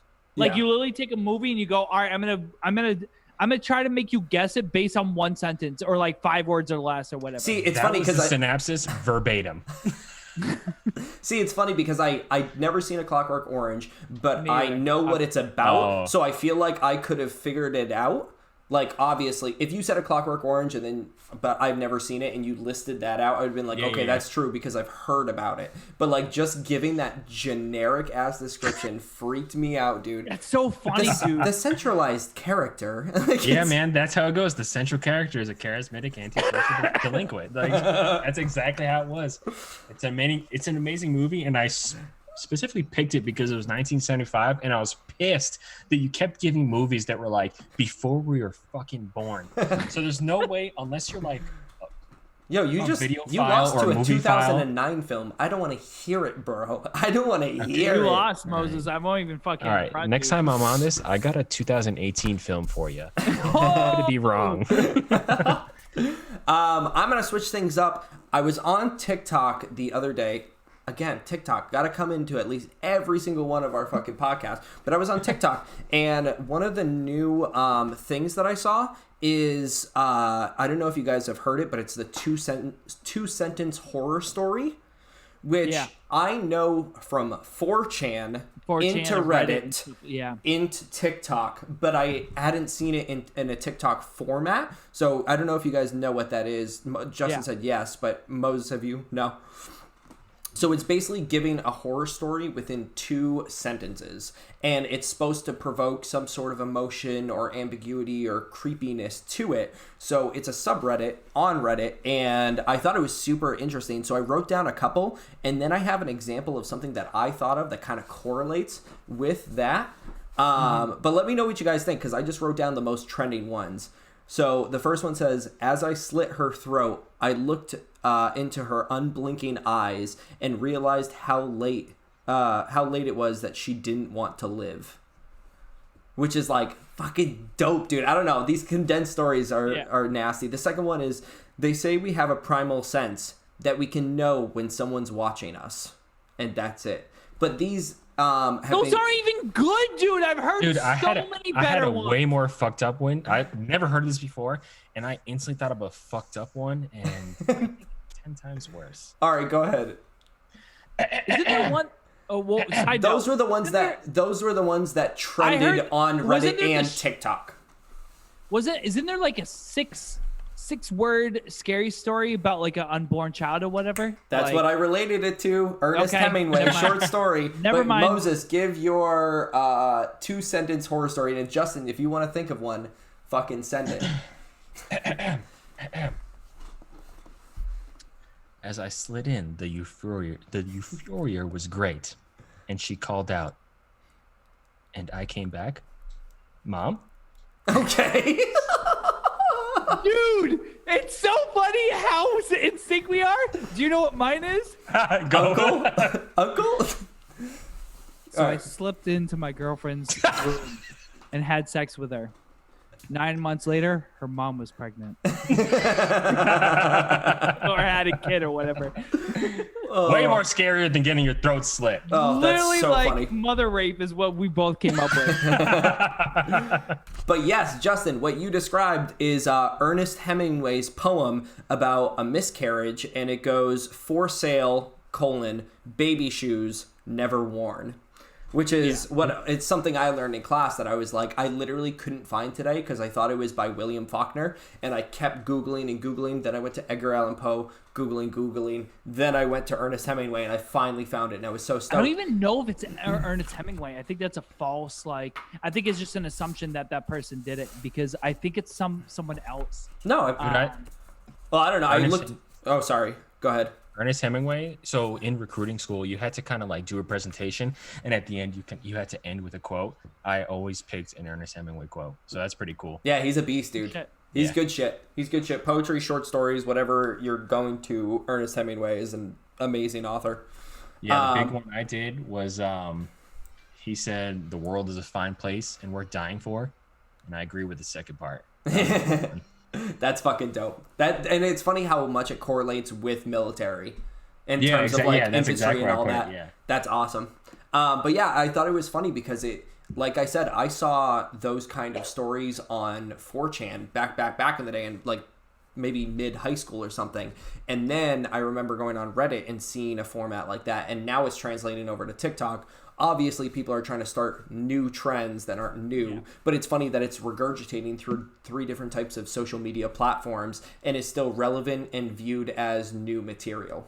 Yeah, you can see Reddit. Like I saw there's this guy, Logan with an F, I think his name is, where he's just repurposing Reddit jokes. And that's all. He just sits at the fucking camera silent, staring with his big old fucking bulbous head, and then he just puts a Reddit joke above him, and then he gets 100,000 fucking plays. Yeah, there's another guy, I think it's something Sykes, Ethan Sykes, something like that, and he does a Reddit joke, usually like a dad pun, turns towards the camera, smirks, and zooms in, and it's like, dude, he's on my For You page constantly, and it's like, these aren't his jokes. He's not coming up with quality like content. He's just repurposing.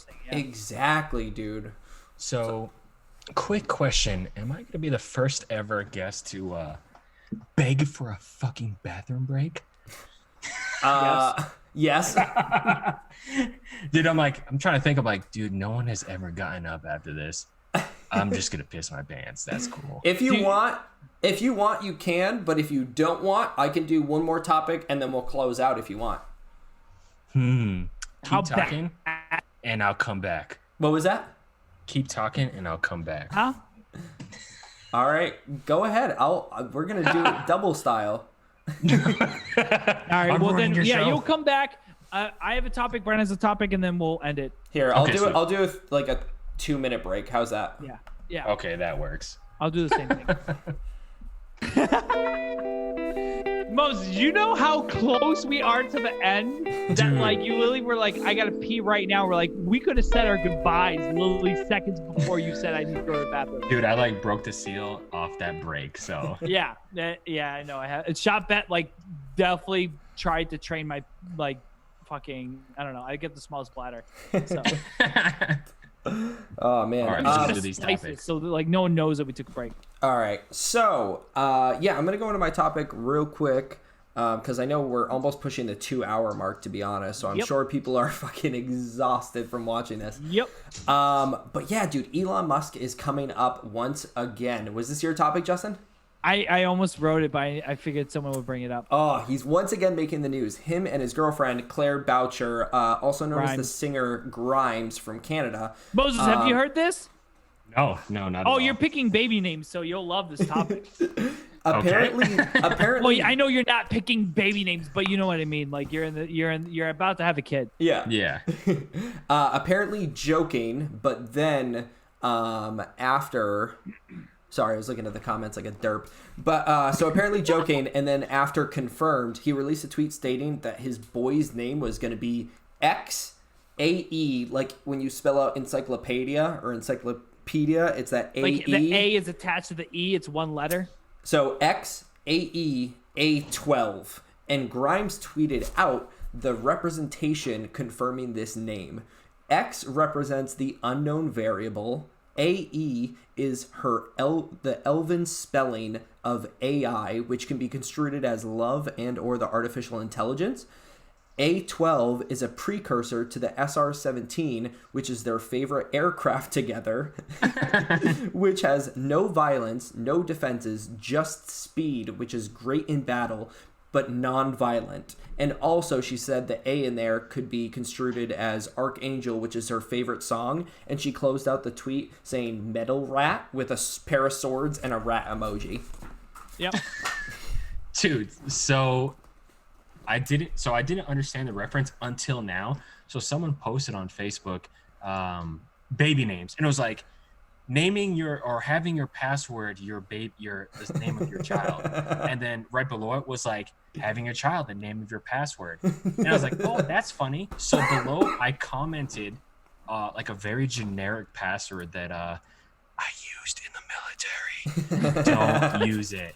So all it is, it's called a keyboard walk or shifty, and all it is 1 QAZ 2 WSX and then shift 1 QAZ shift 2 WSX, and that's what I put to comment. I was like 1 QAZ 2 WSX, come here, dinner time. And it was hilarious that you just told me that, because now I totally understand it and how close my joke was to Literally. The actual name. Yeah. Poor child. Your mom goes, poor child. Literally, It's so though. true. Because like it's so easy to pick. Why do you not give your kids a chance, dude? Yeah. Why not Timmy? But Why not Timmy? So, If Elon Musk had a kid named Timmy, I'd be almost pissed. Timmy Musk? That his name was Timmy. Timmy. dude, Timmy. well, apparently there was speculation that the aircraft was the full name for the aircraft was something. I think it was like Lockshed. So they were like, oh, maybe they'll name their kid like Lock Musk or something. And XAE A12 is just short for Lock. Locke is Loki a fire name, like Locke with an E at the end. Yeah, You dude. thought wrong, bucko. It's fucking X12AE. X Encyclopedia 12. Dude, what a miserable time for teachers. Like, I know, dude. I just picture Brandon sitting there sweating. Moses, were you falsely called on as Moises like throughout high school? Yeah, I mean, to be honest, it was an easy fix because I would just kind of like, I don't know if it would be like rude or like dumbing it down. I'm like, yeah, sure. For white people, it's just pronounced Moses. They'd be like, oh, thanks. The only person that would say it right was obviously my Spanish teacher. So she would say it right. But everybody else, like, they'd be like, I'm like, yeah, man, you can say Moises, but for white people like you, it's just Moses. You know, just keep it simple, bro. Either that or super religious people. They're like, Moses. Yeah. Literally. Moses, I know him. Split the Red Sea. I know him. Yeah. Real quick, I just want to fucking like sweep this topic under the rug, like this big fucking convoluted topic, just because it's not going to be relevant in a week. And me and Brennan try to do all the relevant topics like as it's happening, so we can just get some clickbait. But our girl Carol Baskin was fooled into her first public interview with fake Fallon producers. So there's these YouTubers that are, I think, from the UK that are convincing a bunch of celebrities. No, they're Russian. To like do interviews and be, part of Fallon, and they figure out different ways. And Carol Baskin is famously doesn't do any public interviews. So I think it was her daughter that convinced her, hey, you need to do this interview. Like, Fallon's kind of a big thing. So what they did is they got her on the show and they said, you won't be able to see Fallon because we're doing some audio testing. So we're just going to do some test runs. We're going to do some test interviews. And what they did is they used Jimmy Fallon's sound bites to say, like, oh, how are you doing? What's going on? And they were playing the clips to like interview. Wait, was that, did you have that? That was the movie. No. Oh, it's a belated. So like they were using Jimmy Fallon's sound bites to just like interview her, and then she ended up talking the whole time. And I think they disclosed that it was a prank, that she thought it was funny. But like I don't know that I didn't watch the full video because I'm just gonna read the headline and then walk away. But with Tiger King in mind, the I think it's the show producers of a Netflix series called American Vandal, which I fucking thought was phenomenal. Like the first season, is right now in the process of making a scripted series for Tiger King, where Nicolas Cage is gonna play Joe Exotic. I saw that, dude. Ridiculous. Dude, Nicolas Cage will play anything, dude. You give him a paycheck, he's gonna be it. He's in debt, of course. What are you talking about? Is he in debt? He's in debt. Why? I don't know. He did something. I don't know if he did the Wesley Snipes thing with the tax evasion, but he's in debt, bro. Oh, so that's why he's like just accepting doing terrible Netflix movies. Yes. No not even way, Netflix. dude. No, not even Netflix. Netflix movies are like good. Straight to DVD movies. Straight to VHS, bro. Like he's bad. I don't know what he did. I don't know if it's tax evasion, but he's like bad for money. That's why he's doing bad fucking movies. Did you watch Tiger King? Yeah. Me and Amber watched it. I think she was watching it, and I kind of poked in, and then like 2 episodes in, I was like, wow, this is nuts and interesting. So I started watching it. And then we also watched the like the after show. Like they did an after show with somebody, and they interviewed all the people to kind of talk about how like Joe's in jail and shit like that. Mm-hmm. I watched it with Kat, and I was like, I get it, but like I don't want to watch it. Yeah, I wasn't interested. It's not a show. It's not a show. It's a documentary. So if you have that in mind, like, yeah, it's kind of crazy. Yeah, I think it's interesting for what it was. But me being the hipster I always am, I forgot. I didn't feel like riding the hype train. I pick and choose what hype trains I want to ride. And in 20 years, you'll start bumping Tiger King. I get it. Carol Baskin, like you'll be bumping it, dude. Yeah, and I don't know. I know I watched it alongside Kat, and then it was like I understand when shows are like enticing and they grab onto you, and then they're like, oh, we're like, this is like a big epic moment where the fucking shed's being burnt down and the alligators are getting killed and shit like that. And then I'm like, I get it, but then I like I know documentaries are like they're over embellished just to build a TV series. And I feel like when it's a documentary, it comes off phony. Like while like a TV series, I'm almost expecting it's the writers having a really good imagination, while a documentary is just like lying, I guess. I don't know if you guys feel the same way. Documentaries versus what was that documentary that came out? I can't remember the name of it, but it was talking about the person who was falsely accused for a murder. I think it was How to Make a Murderer or something like that. Yeah. And like those are real murderers, I thought. Yeah, but they were apparently falsely accused, but then like the lawyers came out and they were saying that they were withholding evidence and withholding like the other side of the story. So I think after that documentary, I stopped watching ones that were so biased. And I try to, if I watch a documentary, it's about like something historical, because I feel like whenever that bias is there, you never get the other side, and it's hard to believe. It's the same reason I can't watch reality TV, because there's so many things that are implanted within a TV series. There's so many things that are implanted within a TV series. It's hard to distinguish what's real and what's fake. But I mean, you could take anything on that scale. But in terms of the documentary format, I don't like it. What's the documentary about that festival that they were putting in the Firefest? Firefest, dude. Yes. So that's when I think I pulled away from documentaries, because after you watch it, if you do more research, it's made by the people that scammed everyone for Firefest. So it made the guy who created it look fucking like human. Like no, there was two. Like, there was two of them. Well, the one on Netflix was created by the people that. Yeah, I watched the Hulu one. That's what got me into documentaries. I would never watch them, and I watched that Hulu one on Firefest, and that's what sucked me in. Because it actually shows the truth, while the one for Firefest on Netflix is produced by him, and it almost like humanizes him and shows him all the real conflicts he had. So everyone was like, oh, like I can understand like an independent business venture to another man. Like I understand that, and then all of a sudden you that's how you get sucked in. So then, but then you have to look at every documentary that way, and then if you do look at every documentary that way, then documentaries aren't that fun to watch anymore. Yeah, I did not know that. I didn't even bother watching the Netflix one just from like reviews, like, oh, watch the Hulu one, it's way better. So I watched that one. I was like, holy shit, what a bunch of scumbags. And that's oh yeah, if you watch the Netflix one, it makes them look like good guys the whole time. Oh shit, yeah. I think that's what sucked me in. You know how like you can be a people reader, like you can tell that he's a scumbag, but they twist the narrative to make him look like a good guy.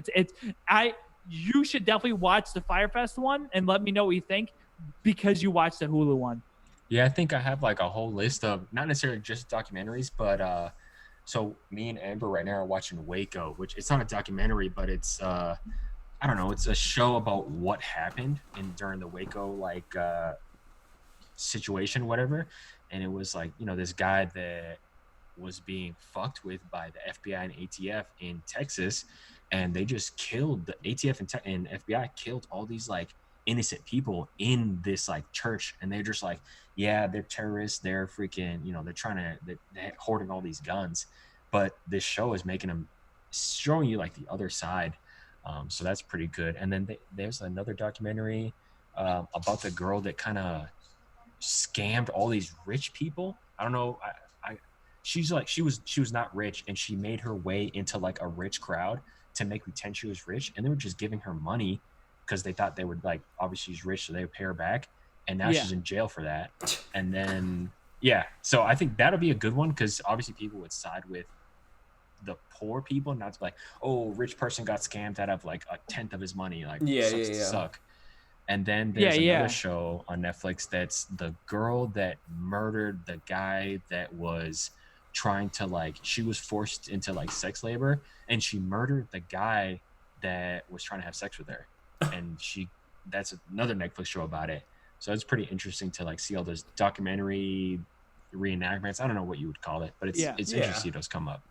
Documentary format in terms of the thing that's beautiful about Netflix and all these streaming services is you are seeing shows that or movies and shows and documentaries that you wouldn't necessarily go out of your way to watch, like whether it's a movie theater. Like I found myself watching a lot more movies on FX because it's almost like a bag of chips in the cabinet. Like you're going to go to that because it's much easier to consume than like making yourself a salad or making yourself a meal. So like it's the same thing with like FX. I found myself watching most of the comedies that were like constantly on FX because it was just so easy to just jump into that channel and watch it like playing. And I think Netflix has provided that binging like that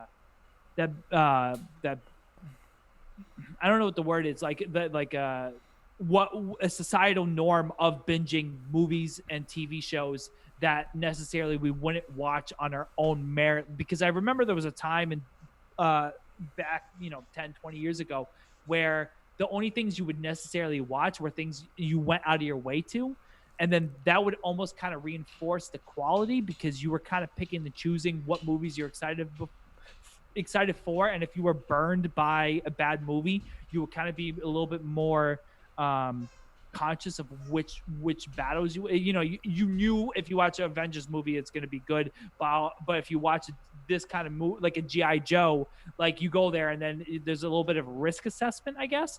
But with Netflix streaming direct and Hulu and Amazon and everything streaming directly to your home, I feel like there's not really a risk assessment. It's just pretty much like when you open up a fridge and like there's nothing to eat, and then 20 minutes later you open it back and like you lower your standards. I feel like that's what Netflix is now. Is like you're just scrolling through Netflix and you're lowering your standards, and then eventually you end up watching something that you wouldn't necessarily watch. I feel like Justin could write a paper on the psychology and sociology of how Netflix creates an obsession and bingeful like platform to watch things on. I feel like I was just sitting here and JB's talking about it for like 10 minutes and I'm just like, yeah, I guess our minds just getting destroyed. I guess if you break it down, yeah, that's pretty much what it is.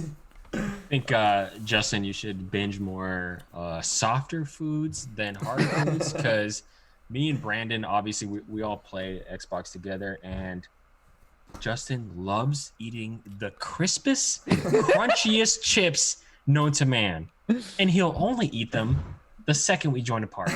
Dude, it's so true, because I'm like sitting there. The main thing is because there's a lot of like prep time, like because when you're trying to coordinate 4 people to play, you're like, all right, I'm bored. I need something to chew on to like keep my mind occupied until we actually join the game.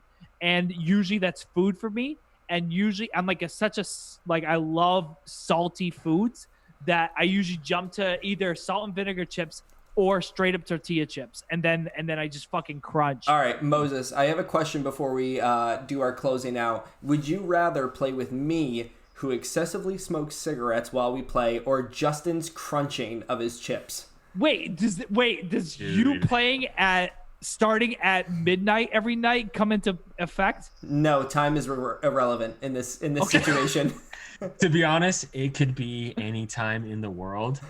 I honestly hate when it could be bad games or good games. It doesn't matter for you. If we're killing some game and we're just amazing at it, you're like, smoke break, and it just ices us all, bro.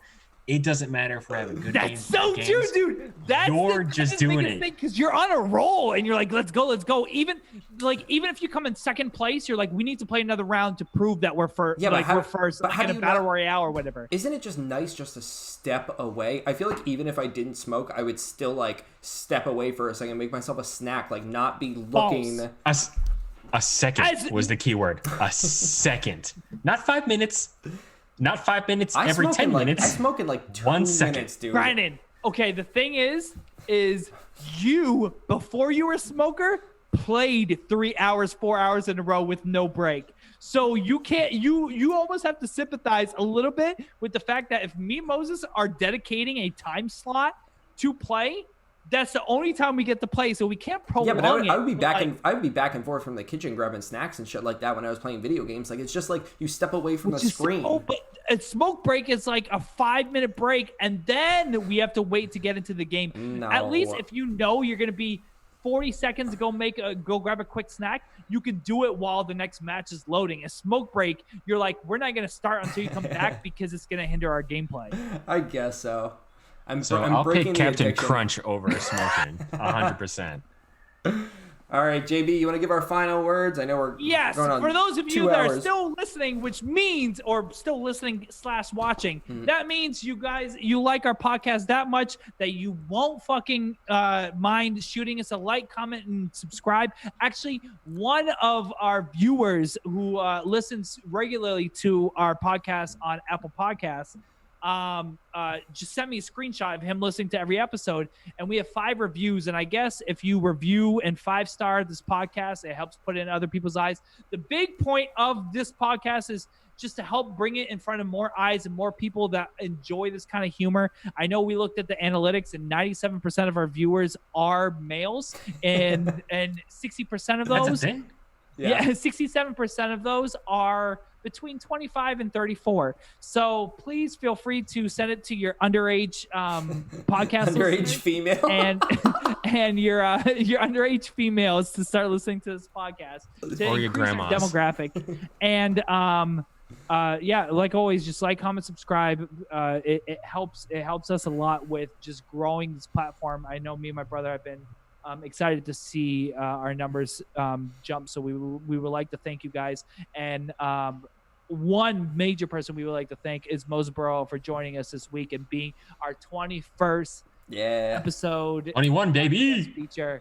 So we had a good time. I'm hoping you did too. And we would love to have you on a future episode. And absolutely. I know we talked previously, about if there was anything you wanted to plug. I'm assuming it's still no, but if you would like to, feel free to. I'll give you the spotlight for a moment.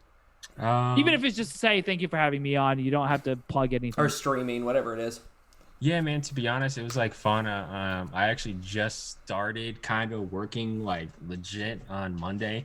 So, with recruiting, there's a lot of no's. So it gets pretty tough to just hear no day in and day out. So it's pretty nice to kind of relax and talk to you guys and just kind of laugh and shit. Even though you guys roasted me, that's my favorite type of humor, is being roasted on me. So yeah, thanks a lot for having me. I do want to do a small plug. I don't know if she's still watching. She probably is, and she's probably playing the game that she streams right now.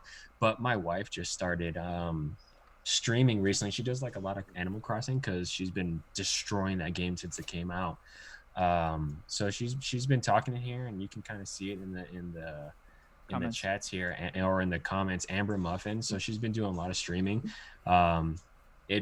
Happy life, happy wife, man. It'd be pretty awesome if you. Oh, she's here. It'd be pretty awesome if just take a look at her. And we do a lot of streaming, and we're once we get a little bit better, we'll do a lot of video editing and stuff like that. But she's pretty passionate about doing that streaming stuff. So if you could, just give her a little follow, a little like, or a little subscribe, and that'd be pretty awesome. That's my only plug. And it's on YouTube, correct? Yep. Yeah, yes. She's on YouTube. She has all her friends have YouTube. It's a pretty easy app. Everyone has it. So she picked that streaming platform to go through. And she says she's streaming tomorrow. So yeah, just take a look at her and laugh, and maybe you'll see me pop up, and you can roast me again. But please don't. Thank you so much, Moses, and thank you for everyone. You're a very patient crowd. We went 2 hours and 15 minutes with breaks and intros and an outro. No, you're going to be our longest guest. No, it's good. It's good. By the time I trim everything, it'll be about 2 hours. You might be our longest guest ever, honestly. So it's kind of bullshit, but yeah. But what happens is when we have a special guest, we hit those world records. So. Yes, exactly. So we want to thank you guys. You guys have a wonderful night. Come back next Wednesday. We believe we have another guest. Yeah, what we like to do is disclose our guests on Sunday. If you are in tune with our social medias, you know who's coming, but we have a major guest coming next week's episode. So be sure to tune in 7:30 Eastern Standard Time and every Wednesday. It doesn't matter if we're quarantined or quarantine is over, we'll be here. So see you guys soon. Bye, guys. Thank you, Moses. See ya. Take care. Yep.